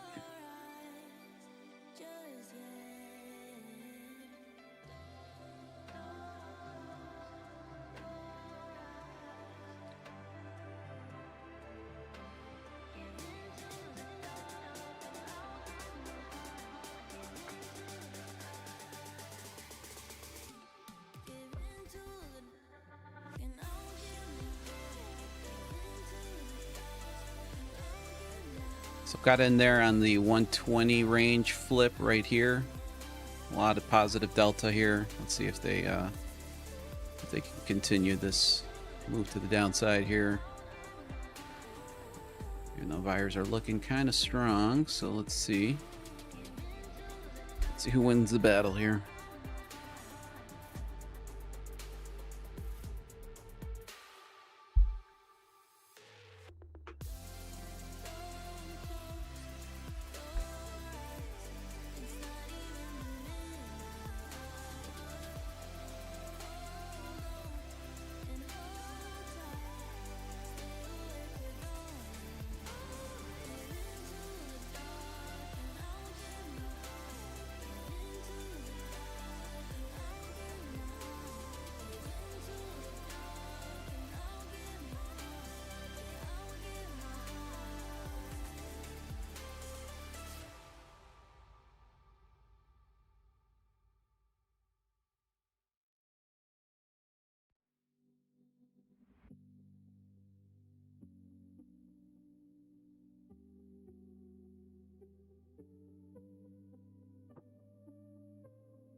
seeing a ton of movement here, so I'm gonna go to break even right there. Might get stopped out, but if we get another break, I'll add one more position here.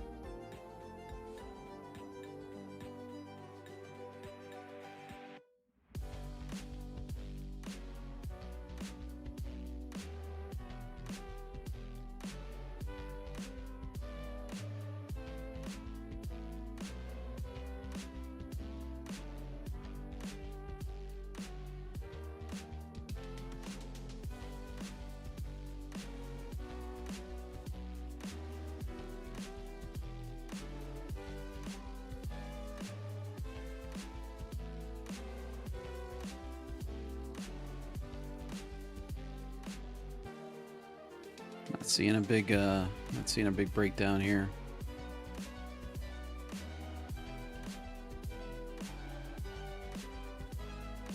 All right, I'll leave it there at 30 bucks. Right there, got knocked out. Wasn't really seeing too much here yet.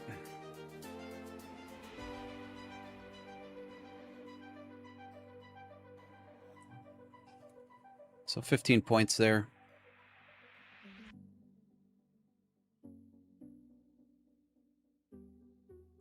Not really seeing much follow through here on sellers, so we're kind of still stuck in this big old range right here.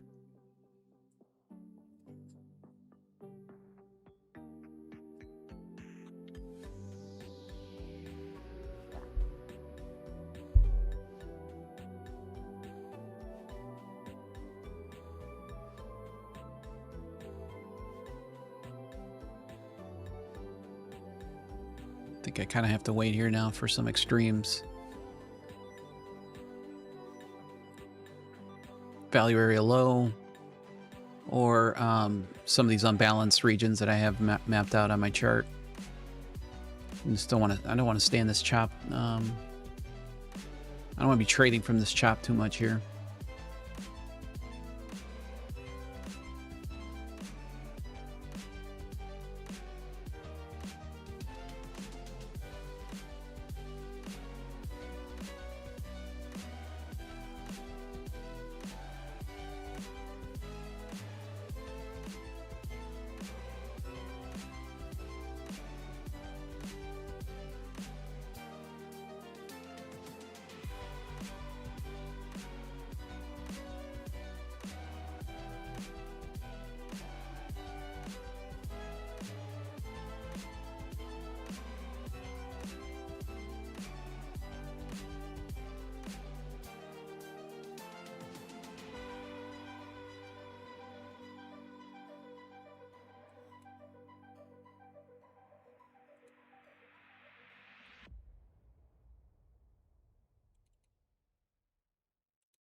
ATR on the 1 minute sitting at about 37 on the NQ. It's not a huge ATR.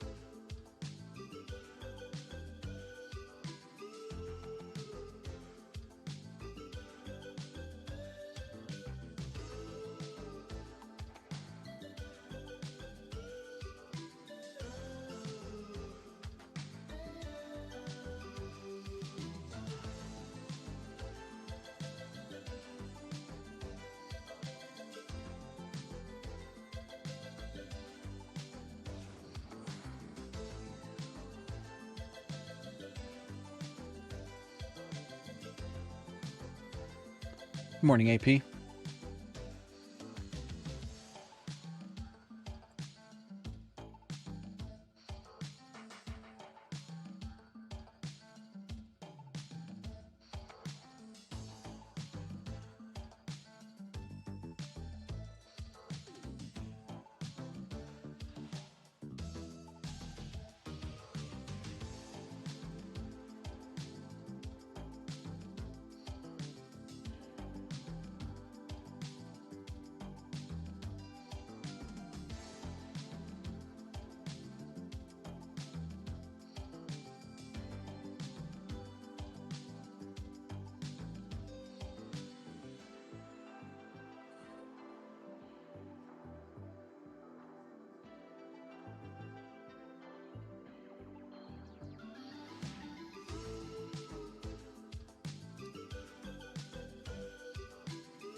All right, buyers got a little trap there. Let's see if the buyers step through. You can see the nice little flip there on the 120 range. Looks like buyers are definitely trying to push through here.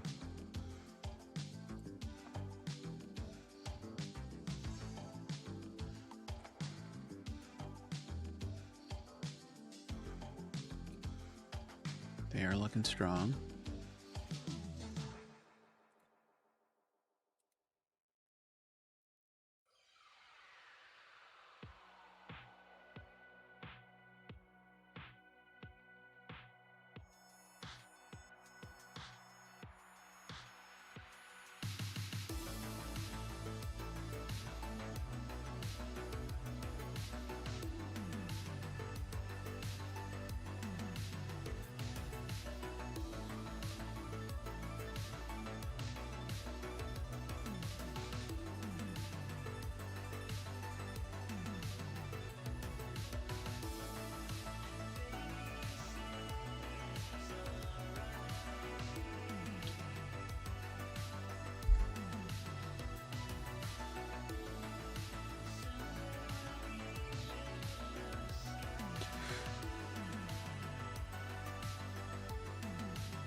Kind of ugly price action right now, to be honest with you.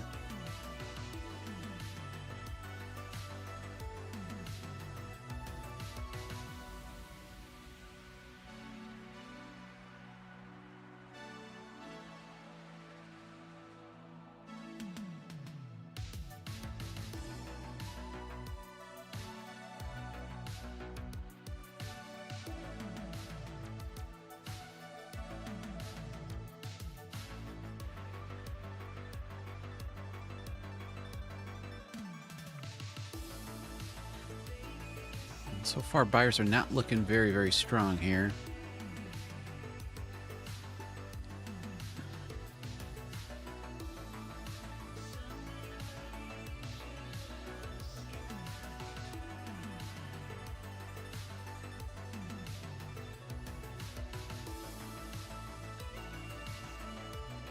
But sellers are really not either stepping in either.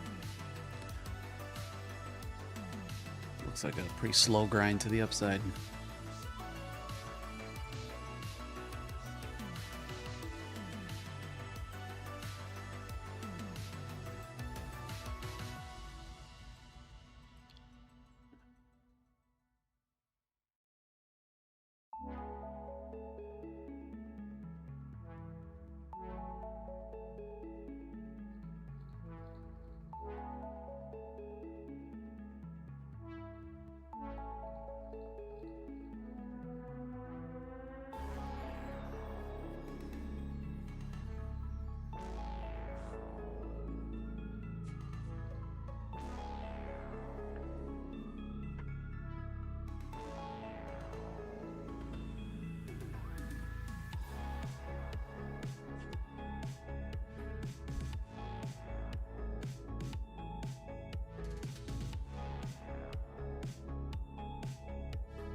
50s up here. We've got a good amount of liquidity. Put a line right here at the 50s.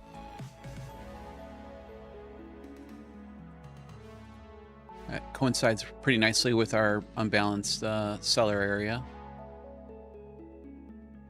Well, maybe take a look at the 60 range once we get up there.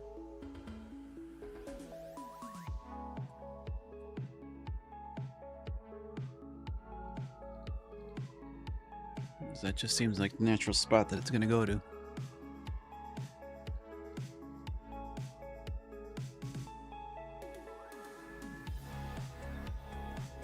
Not super convinced with buyers just yet.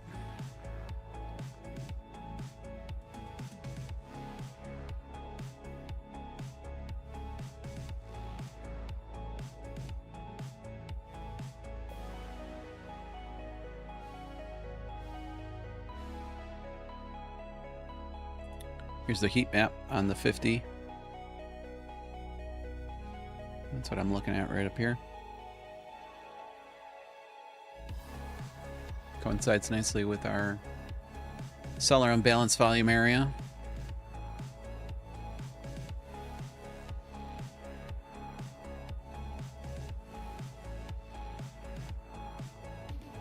Again, we are moving to the upside here, but very, very slow.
Let's see if this is just a quick liquidity sweep here.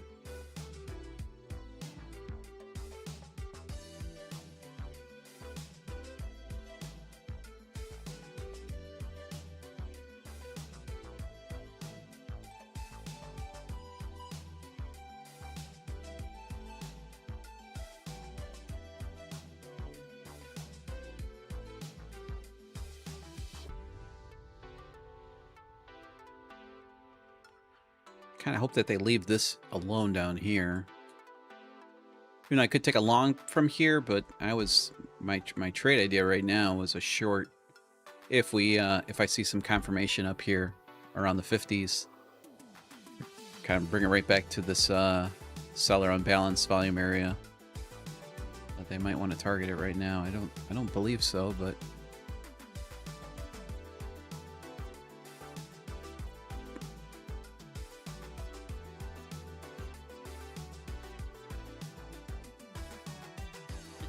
Minutes for initial balance, and again we'll switch over to NinjaTrader once initial balance is set, or at least once we get close to it, so we can trade the initial balance on the NinjaTrader cash accounts and funded accounts.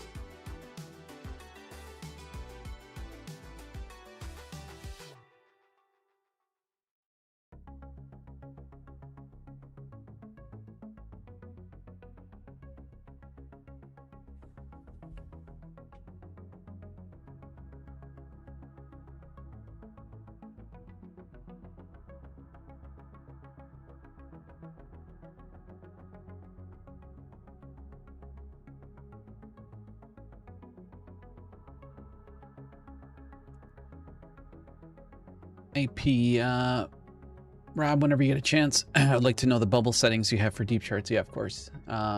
So I had to change them last night because I switched over to the NQ chart. So I'm in the NQ and the ES instead of the micro chart. So I kind of had to do some balancing out of the bubble sizes. But give me one sec. Let's see what price action does right here.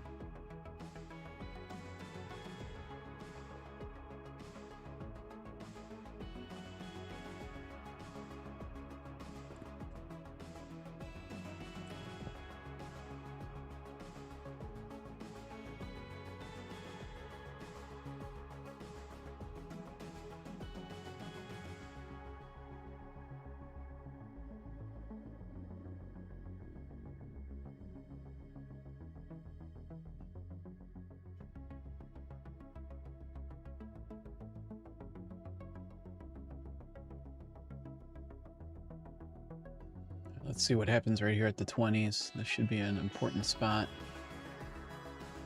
Let's see if the buyers can break through here or not.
Yeah, I think we're going to this unbalanced seller area for sure.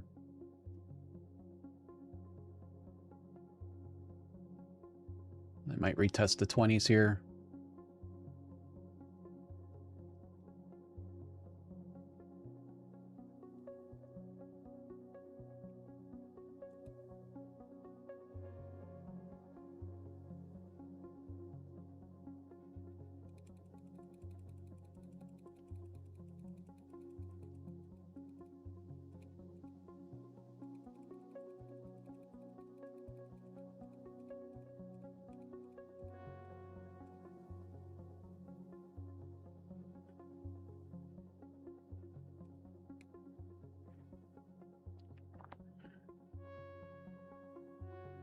Man, they just can't get past that. Having a hard time at the 42s every single time. All right, let's see. They retest here the 20s. It should give them.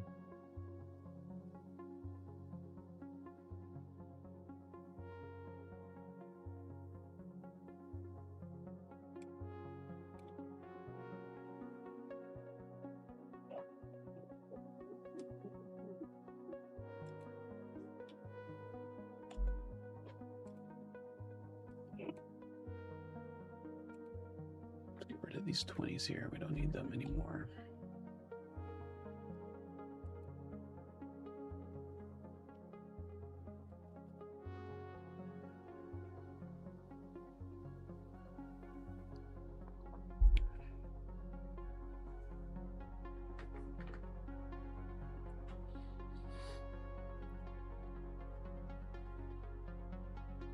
Very erratic up here.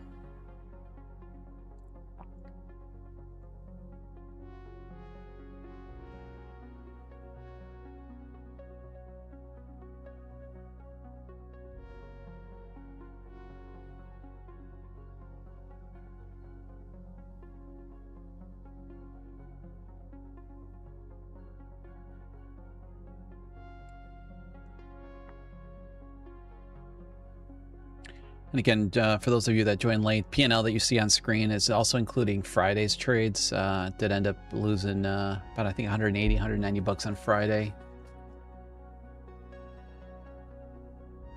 Got chopped up pretty good.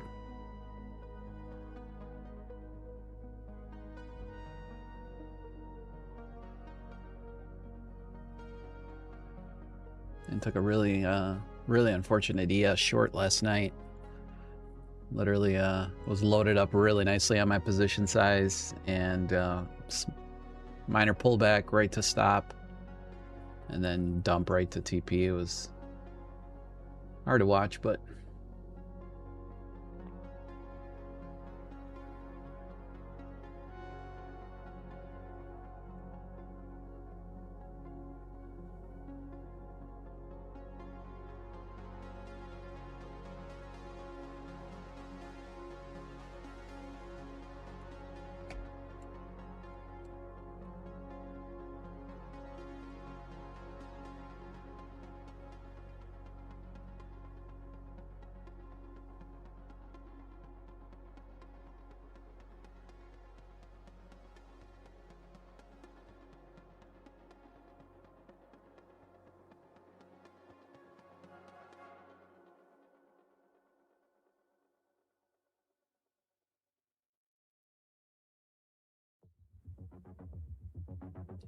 I'm just gonna open up my NinjaTrader real quick here, and I want to pop in the 50s. I want to put in a line there as well, just so I have a reference on that one.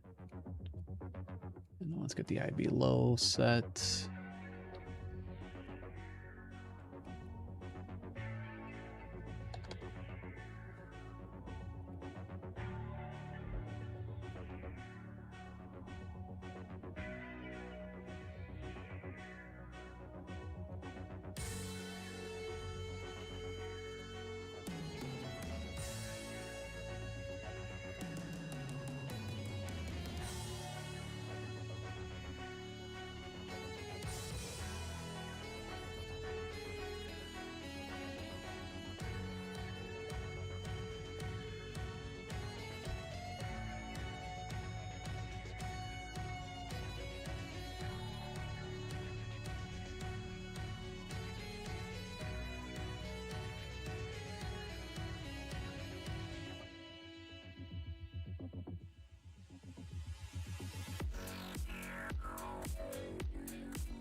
Like I said, I got a pretty good amount of confluences up here for a valid short, if we can get it up there. We got IB high, we've got the 50s that's got some liquidity, and then we've got this seller unbalanced volume area. I do not have P&L up for the NinjaTrader, but I am currently trading in cash, which is my leader account, and then those go to my funded. I am on the NQ, and it's going to be a straight 15-point stop, 15-point take profit. So 300 bucks up or down.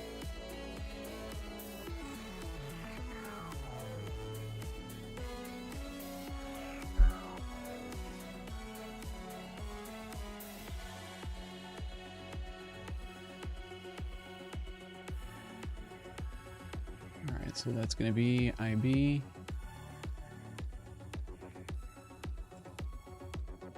IB is set.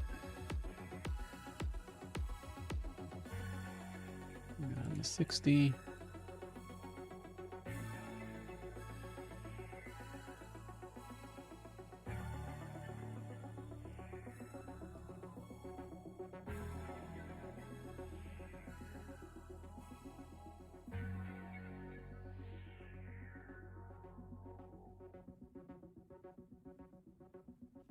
So IB high is sitting at the 30, 42, 50.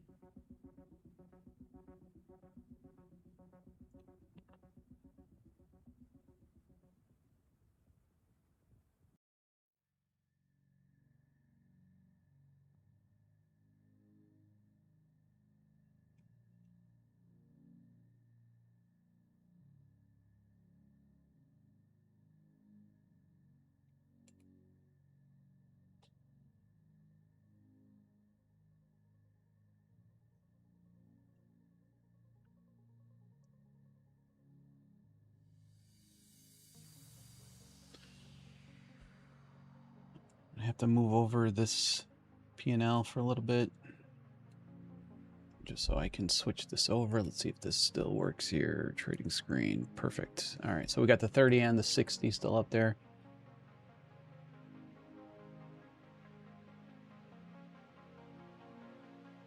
These guys are gone.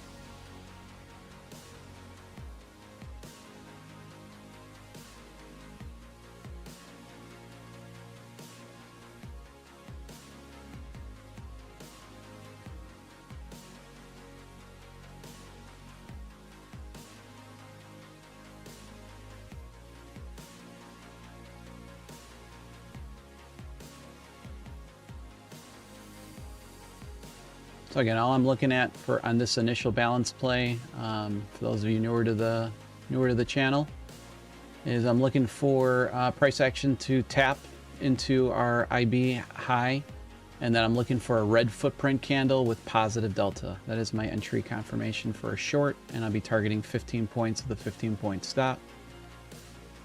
Nothing there yet. We just tapped into some liquidity. Let's see if we get a flip here. No flip there. Not seeing anything here yet.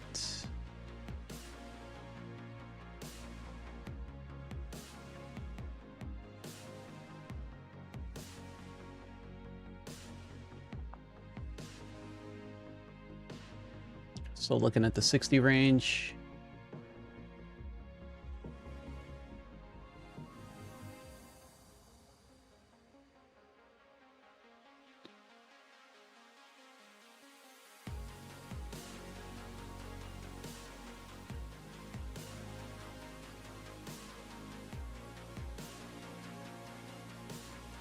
Nothing yet. Looks interesting.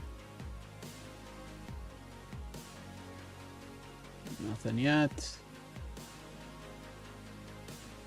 Nothing on the 60.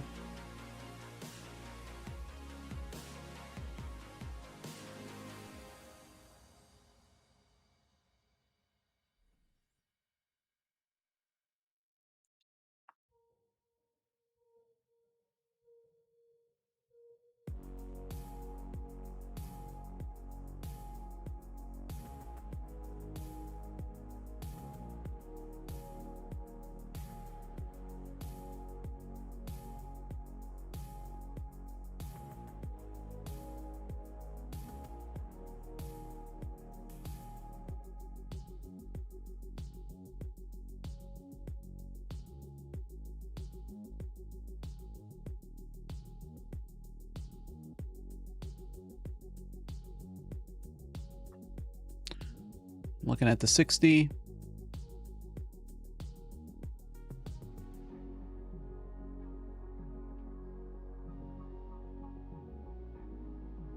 $30 looks like a flip.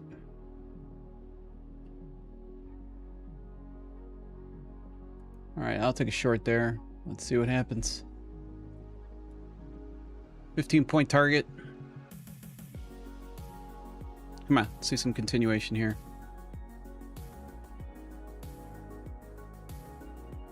Didn't get a flip on the 60. I was kind of hoping for that, but let's see if we get some. Let's see if we get a push here.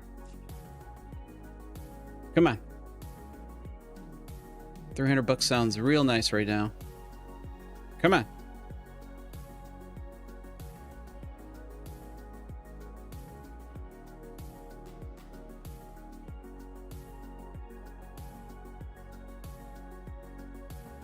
Come on, don't go back up there. We don't need anything up there. We're gonna get tagged here.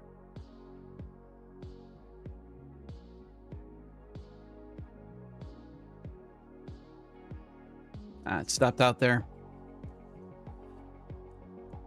We got close, but no cigar. think we were 10 points, maybe 8 points only in the money.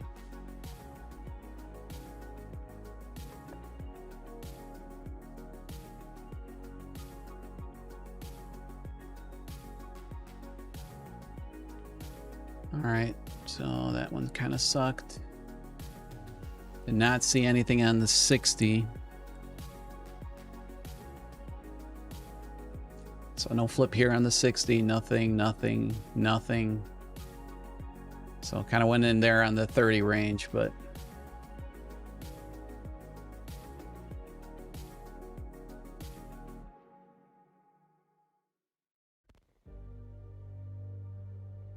of course we'd most likely flip right here.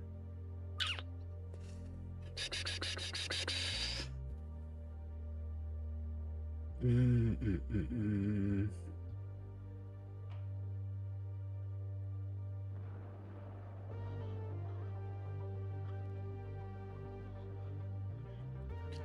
right, I'm gonna give this a shot. One more shot.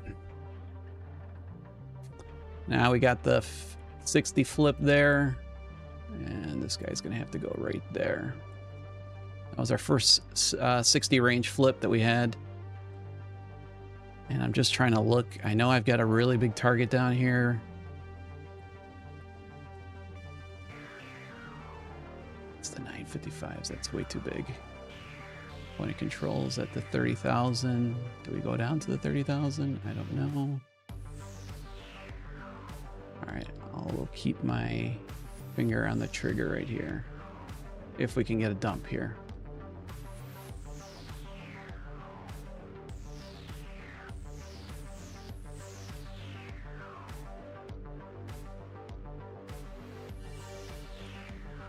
Come on, sellers. Let's go.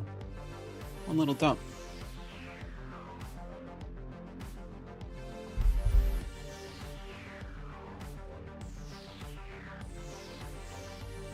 Let's see if I can lock in my, at least lock in my 15 points.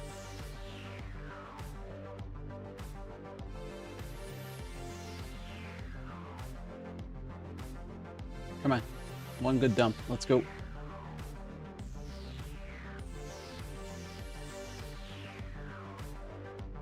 Come on, buyers. Give this up, buyers. Let's go, sellers. One little dump.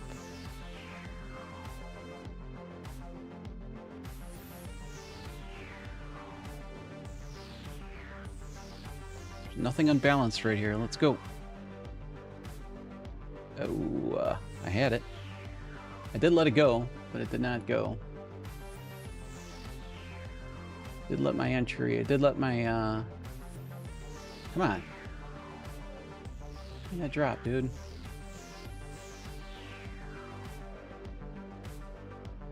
We got a flip brewing right here anyways, too. If we can break this down candle, should be nice.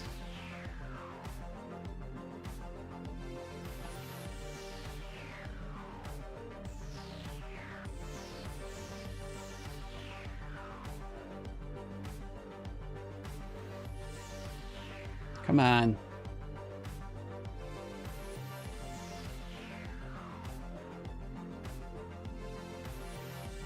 Yeah, I think we should see a little dump here. We should see a little dump. Come on. Get aggressive. Get aggressive, NQ.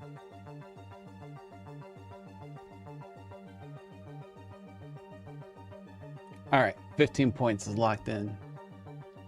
Come on. Ah, you stopped me out at 15 points. All right. I guess no harm, no foul.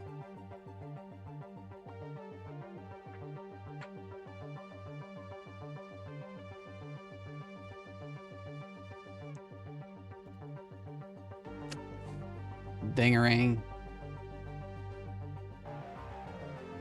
Dingerang, dingerang, dingerang. Now I'll go to TP. You're gonna go to TP, aren't you?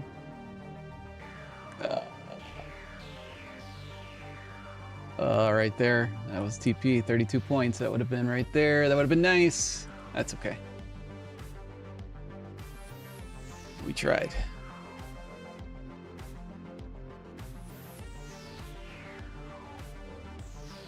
Nice rejection off of that 30-50 level. Band rejected nicely. In fact, if I was sitting over here on this chart, I would have taken a short right around here, more than likely. Covered my stop, sitting right over here. Dang.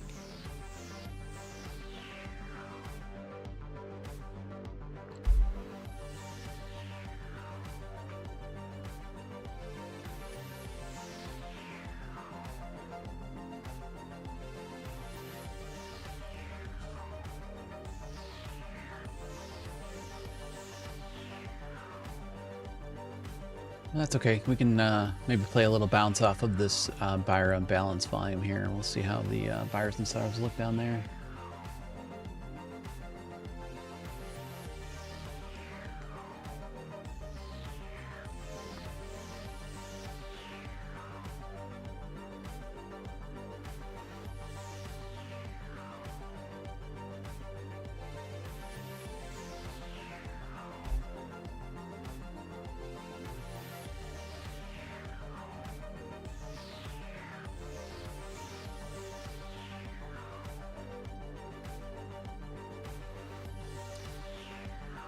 Guys, same thing on the same thing, just to explain this IB trade here. I have two charts open, which are my entry charts. I got a 30 range and a 60 range. Showed them both with you guys on the screen. I was looking in the beginning for a 30 range, which is actually what I took. I took a short right here on the 30 range. We did get stopped out. Probably we needed an extra 3 or 4 points on the initial short, which would have been great. I would have been knocked. I would have taken my $300 probably somewhere like right around here. Got stopped out there and then waited for a 60 range, which I did. Got another sweep of the 50 level that we were talking about. Came in, closed underneath the IB high, red footprint, positive delta down here. And that was my entry confirmation for the short. It says 13 and 7.5. I put it at 15, so probably a point of slippage there. So that was that trade explained.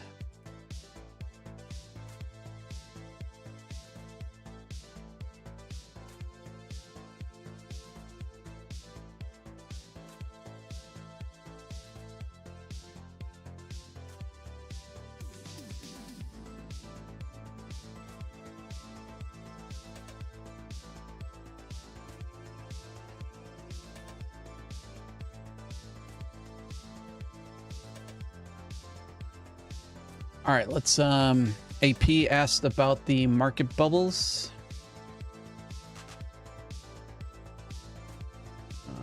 Nice trade, AP. My settings for on the NQ,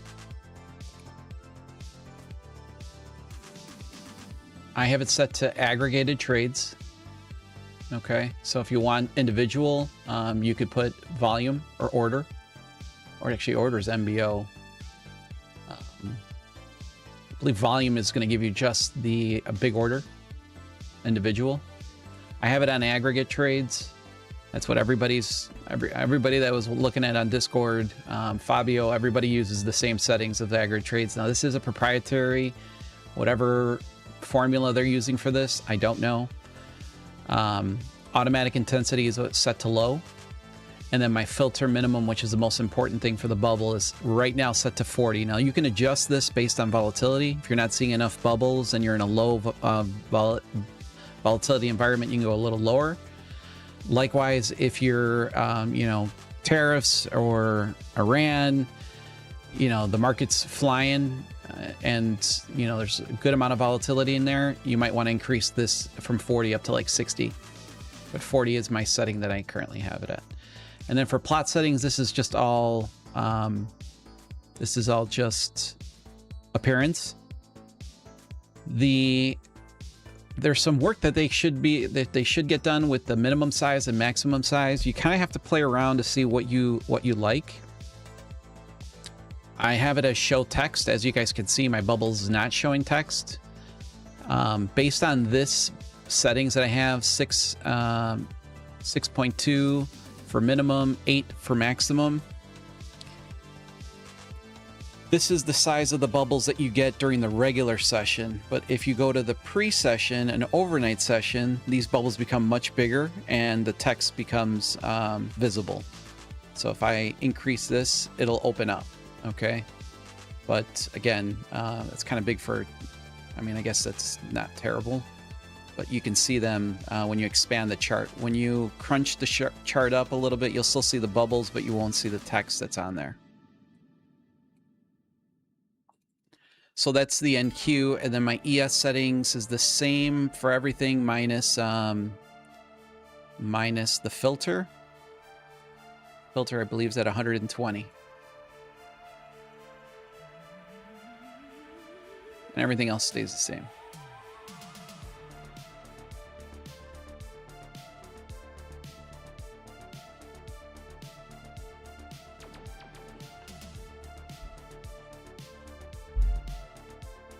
Big rejection on the 120.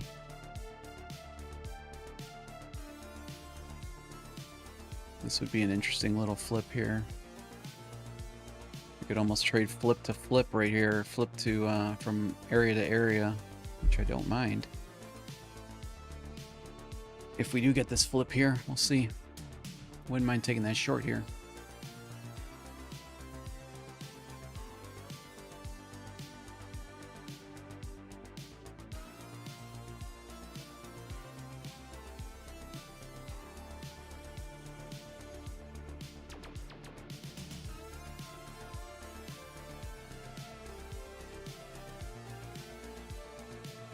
All right, I'm going to take a short right there, and I'm going to take this right back to really to this unbalanced volume area is probably a good target, and we'll reduce this back right up to the top of this footprint candle, and let's see what we can get here. We can get a good decent sized dump, and again, I'll look to add if I see any type of confirmation with order flow that is confirming my short or giving me some added confirmation there on the short. Otherwise, max risk here is 66 bucks.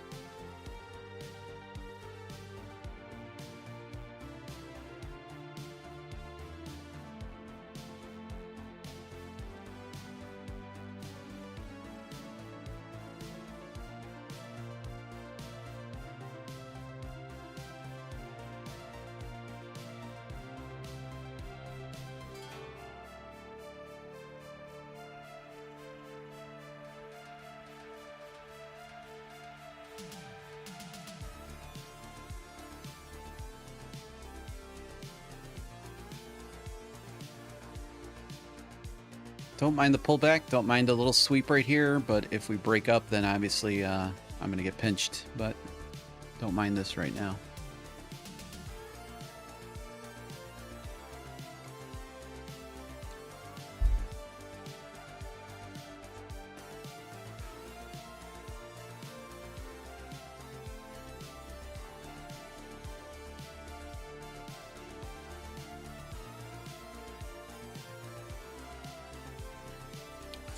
See where we had a lot of positive delta and sellers were still able to overcome that, so that's kind of my defense right here. And if the buyers take it over, they take it over.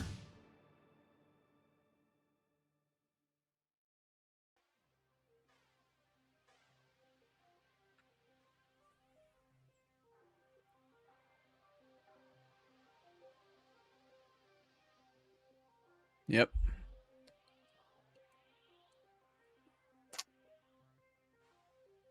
Well, they got me on the flip too. That was a pretty strong flip right there from the 120 range. So, not looking at the shorts any longer.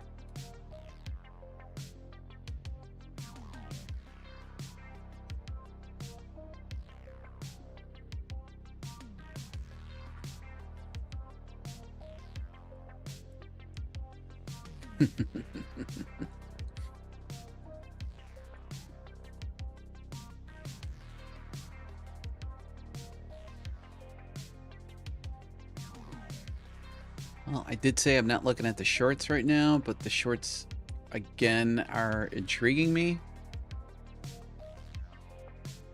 120's got a good flip coming up. Again, swept a little bit more liquidity. A lot of volume right here. A lot of positive delta.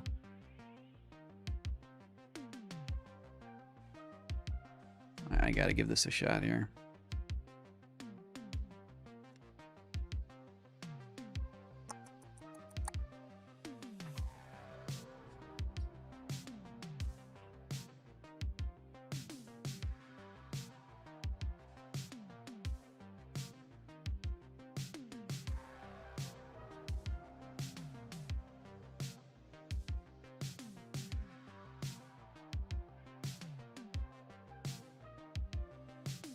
I don't know. I think these buyers are... Let's just see if we get any follow through here before I take the short.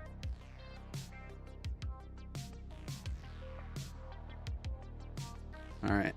I'm okay with it, right? Sitting right there. If you guys pinch me again, I am definitely done for the day. I know I got point of control sitting right there.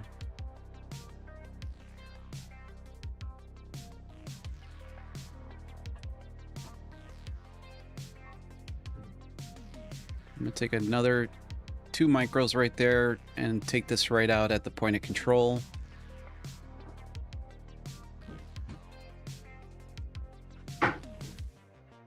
And then I'll keep my initial position to see if we break how we react at point of control there.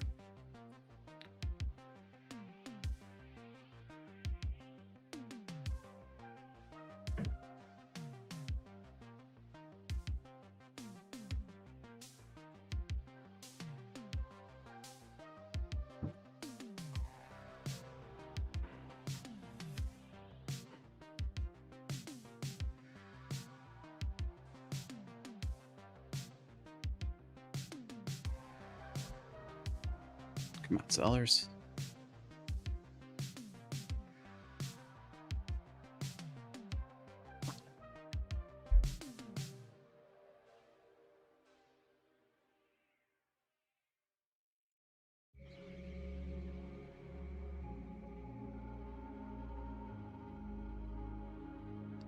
I don't know. Sellers look like they're having a hard time here too. I'm gonna get pinched again. Unbelievable.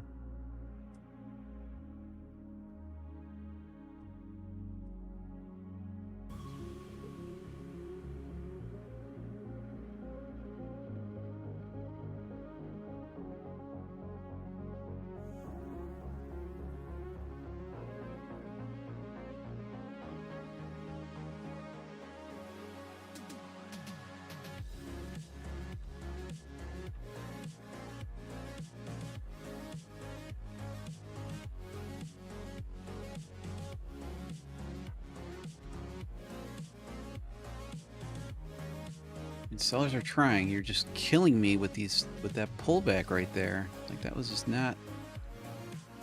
It's not really needed there, buddy.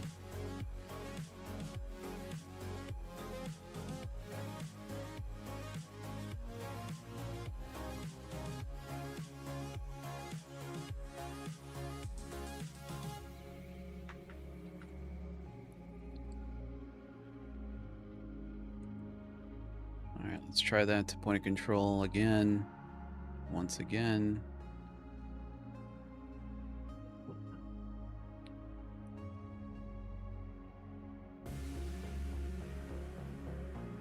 Well, buyers to me look weak.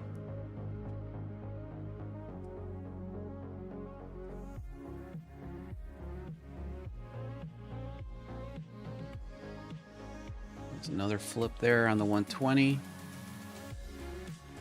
Take one more position there. Let that one ride just a little bit longer. Let's combine these two.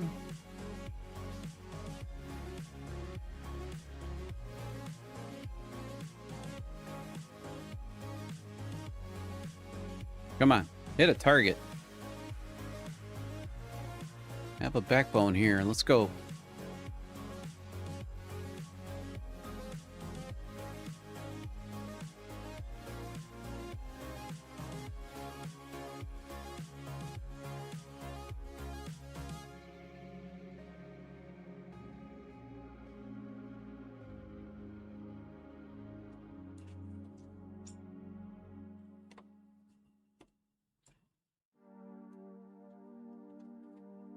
why they're struggling here so much.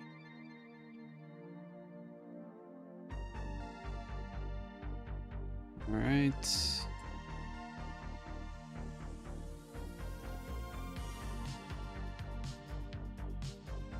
Let's see if we can get my last target here.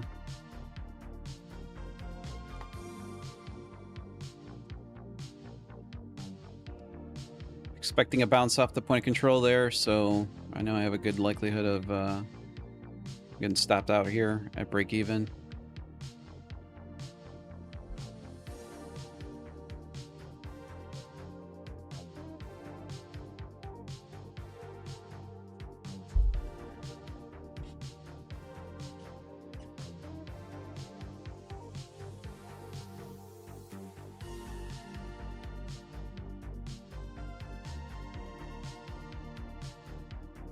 Come on, let's break down here.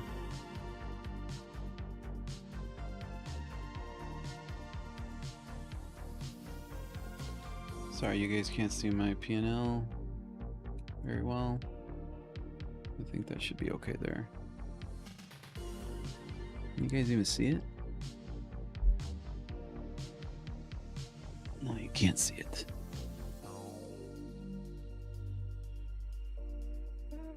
There we go.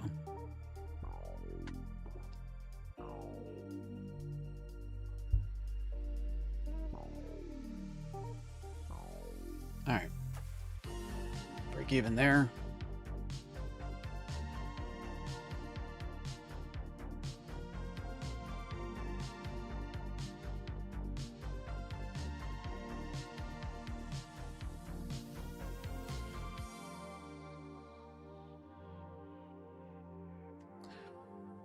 Hustle is real.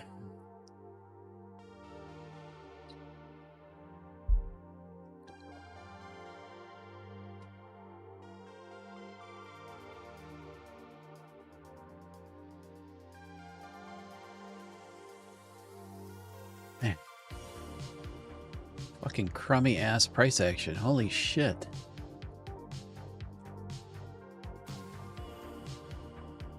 Don't really have any other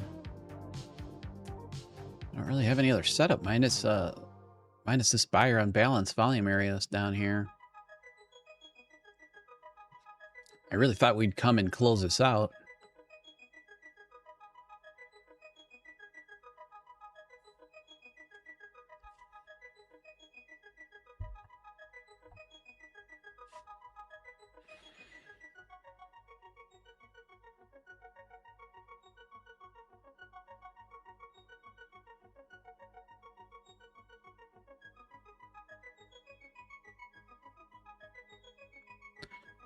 What's the delta settings? AP, after all the strategy hopping, Rob, your 30 range confirmation with delta flip with entry on a 1 minute chart has been my most successful discretionary strategy. Thank you again.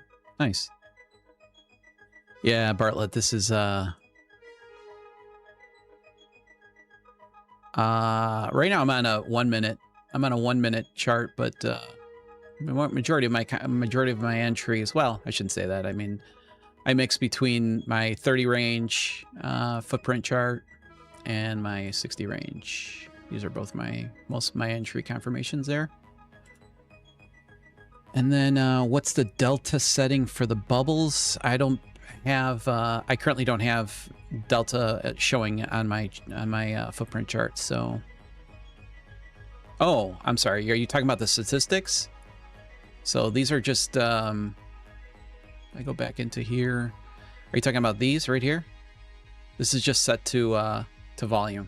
So if I go into here, this is on candle stats. I have it set to volume. The default is aggregate trades. I set this to volume.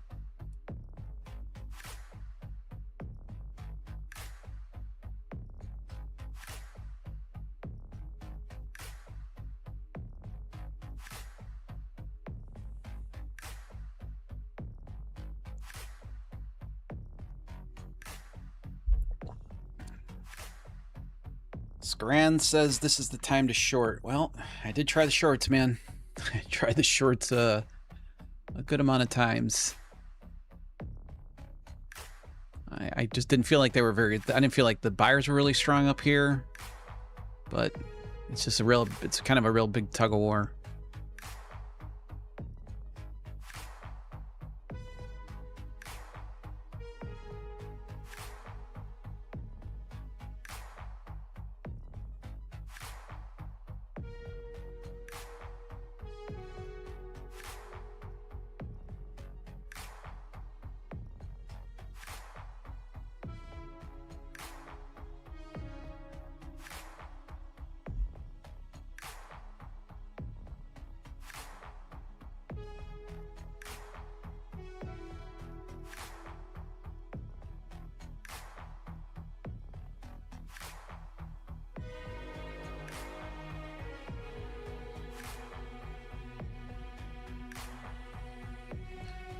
You can mark my words. You're gonna see a 75 to 100 point candle to the downside before lunch. This is way too slow of a grind to the upside here. Way too slow of a grind.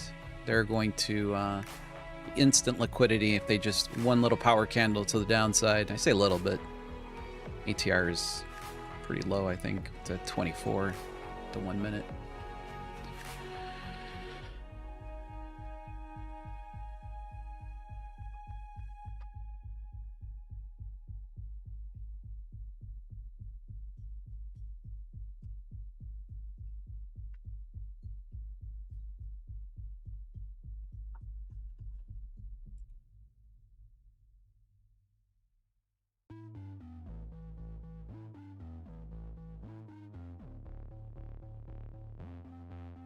I mean, the ES is the same. You can see it maybe even a little clearer on the ES. Again, I'm sorry I don't have my annotation tool. Why is this doing that? That's not what I want there. I want...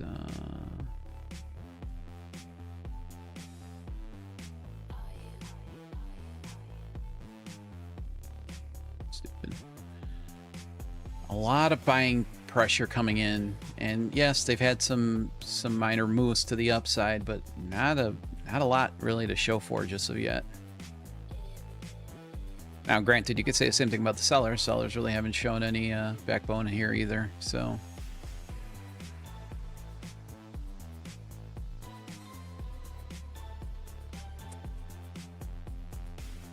And it also doesn't really help that I don't really have many,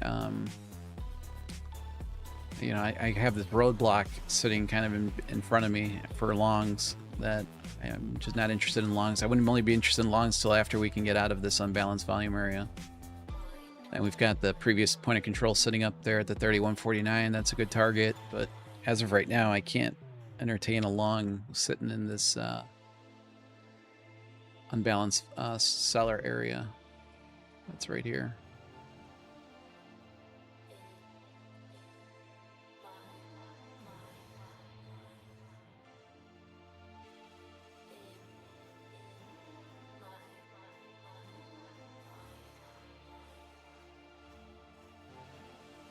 Hmm. 75.96 looks kind of interesting. Let's see what gold's doing. All right. Yes. What was that? The 70.96? No. 86? That's not what I wanted to do. Yes. It's a 96. All right, 96. Let's put a line up there as well.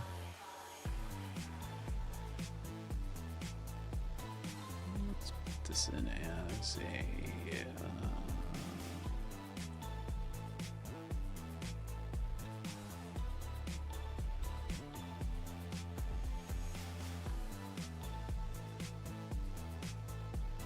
spell that wrong? Tradable? I don't think so.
Is this the dump?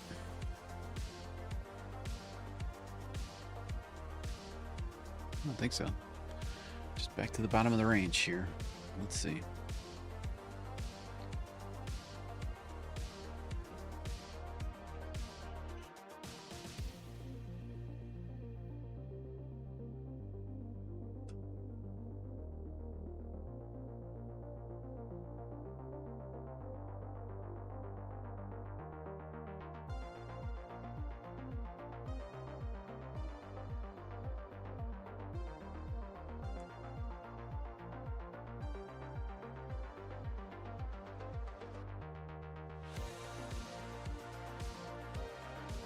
Watching this candle very closely here.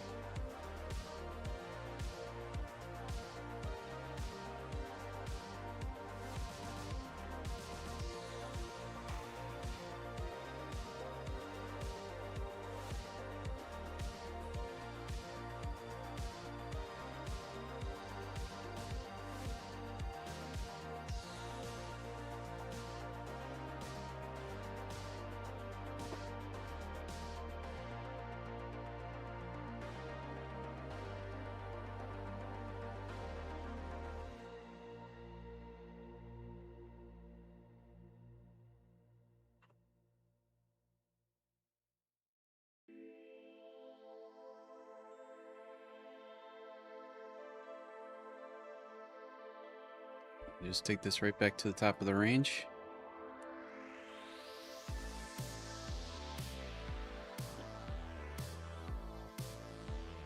Yeah. Oh, this is not interesting to me right now.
Buyers are looking a little tired on the ES up here as well. But just nothing really.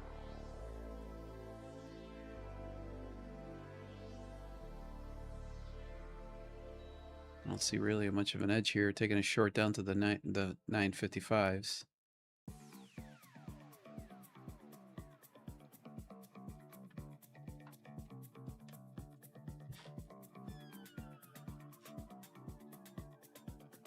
Buyers just keep buying them right back up.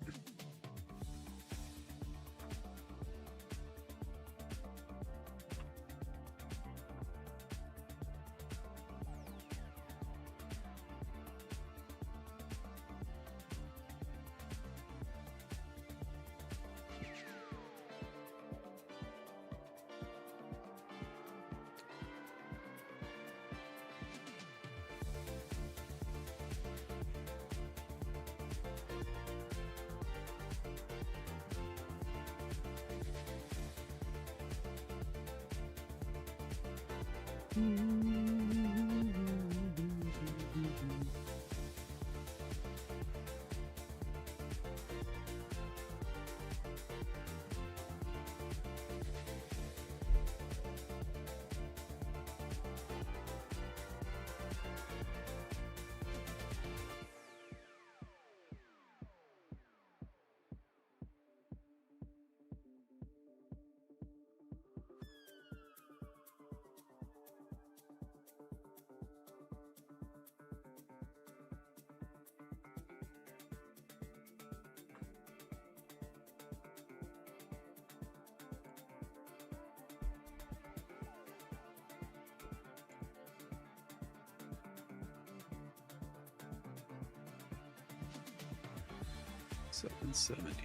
so a long ways to go there.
I was going to say, I don't think there's a big reason there for it to bounce there.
You guys ever watch that that space movie with Matthew McConaughey where he's got like those robots that like an AI robot?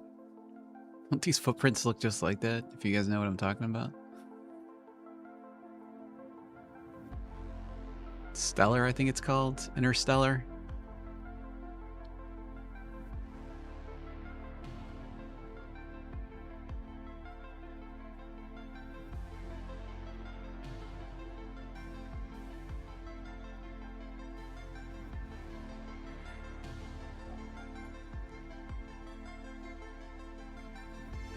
Looks just like it.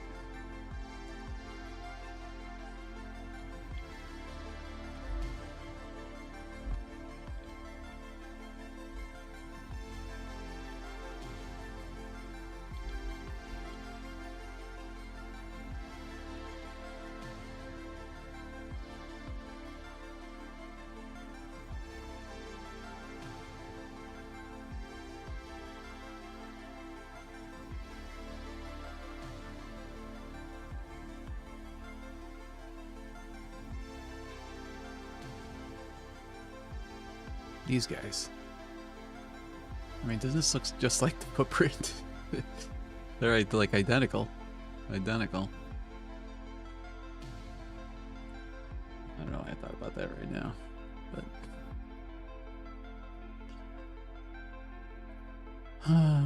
what to do, what to do, what to do.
Did say we should probably just play the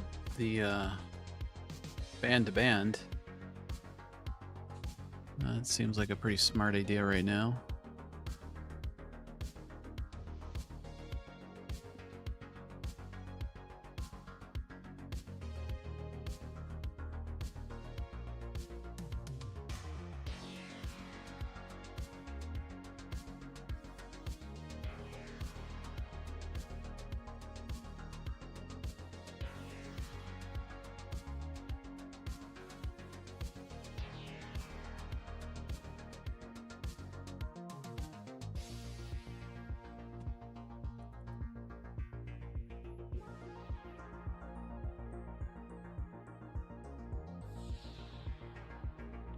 A lot of selling pressure up here. A lot of negative delta coming in right there.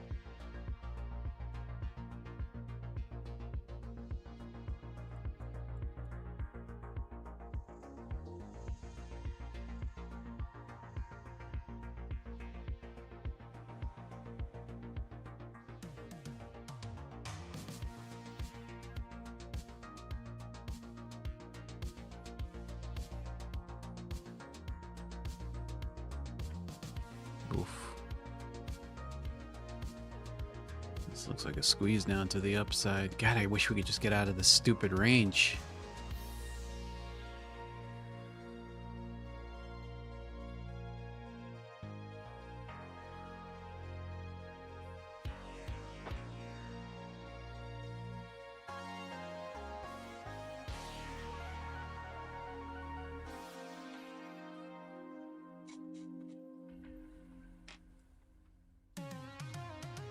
Buyers are kicking the seller's ass right now.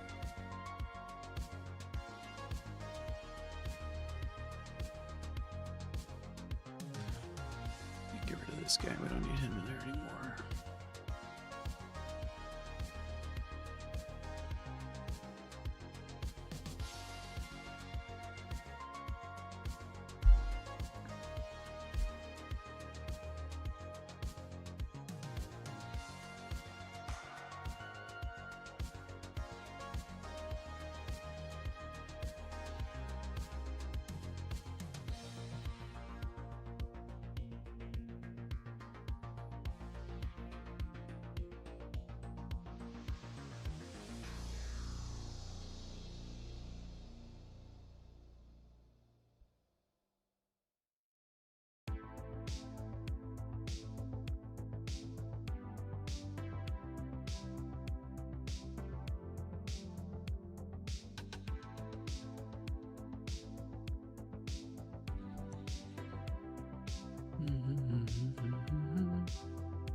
This is shit.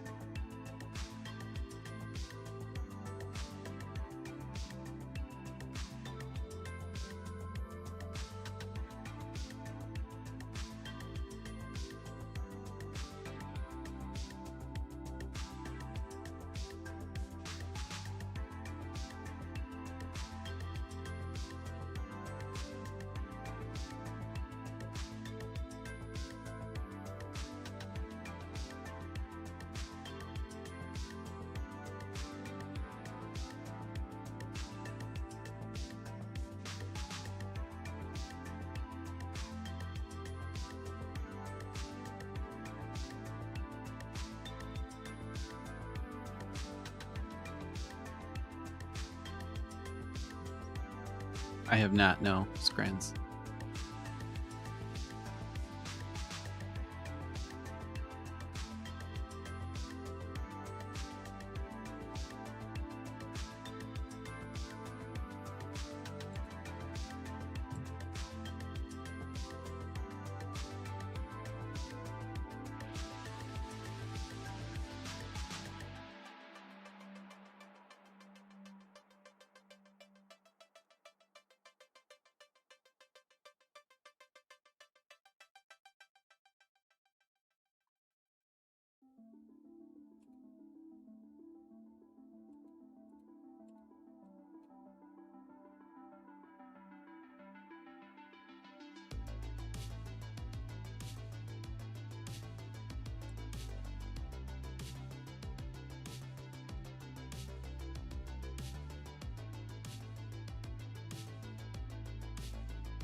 I'm watching the 120 pretty closely here.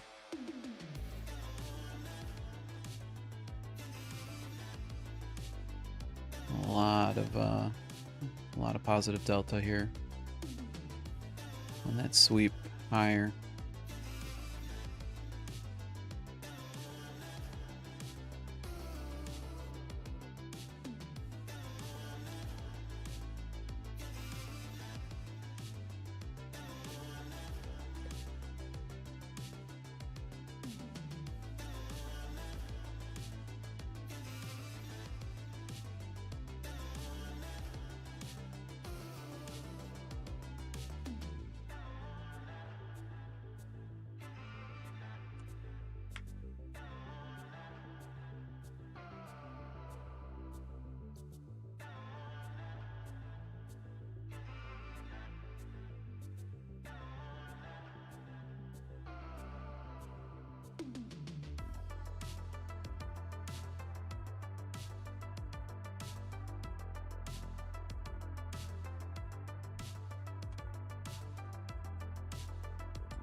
I mean, I feel like we almost just play the range until told otherwise.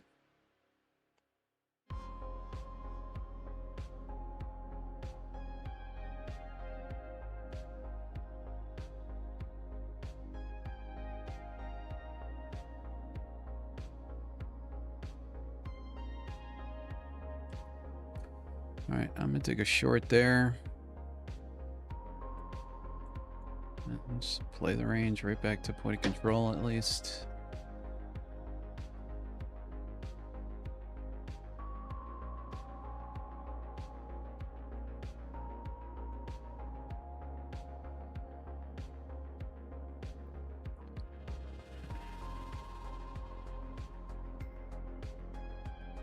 I don't know.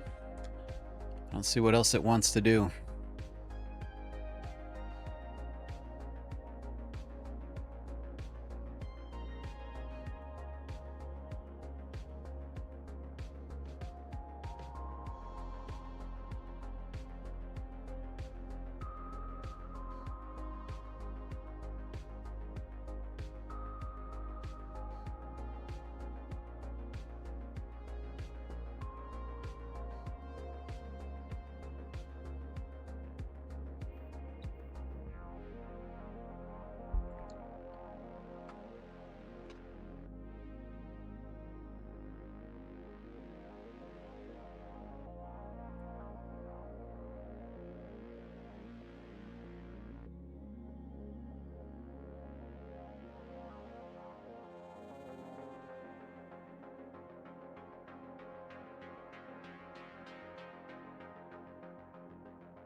Not liking what I'm seeing here right now.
I'm cutting that there. I'm done for the day, guys. This price action just absolutely sucks ass. There's we're going to play the range right back into that we've been pretty much stuck in this whole entire morning here. But definitely did not like what I was seeing right here above my entry. So gonna call it a morning. I'll see you guys tomorrow. Stay patient. I know today was rough for sure. All right, everybody.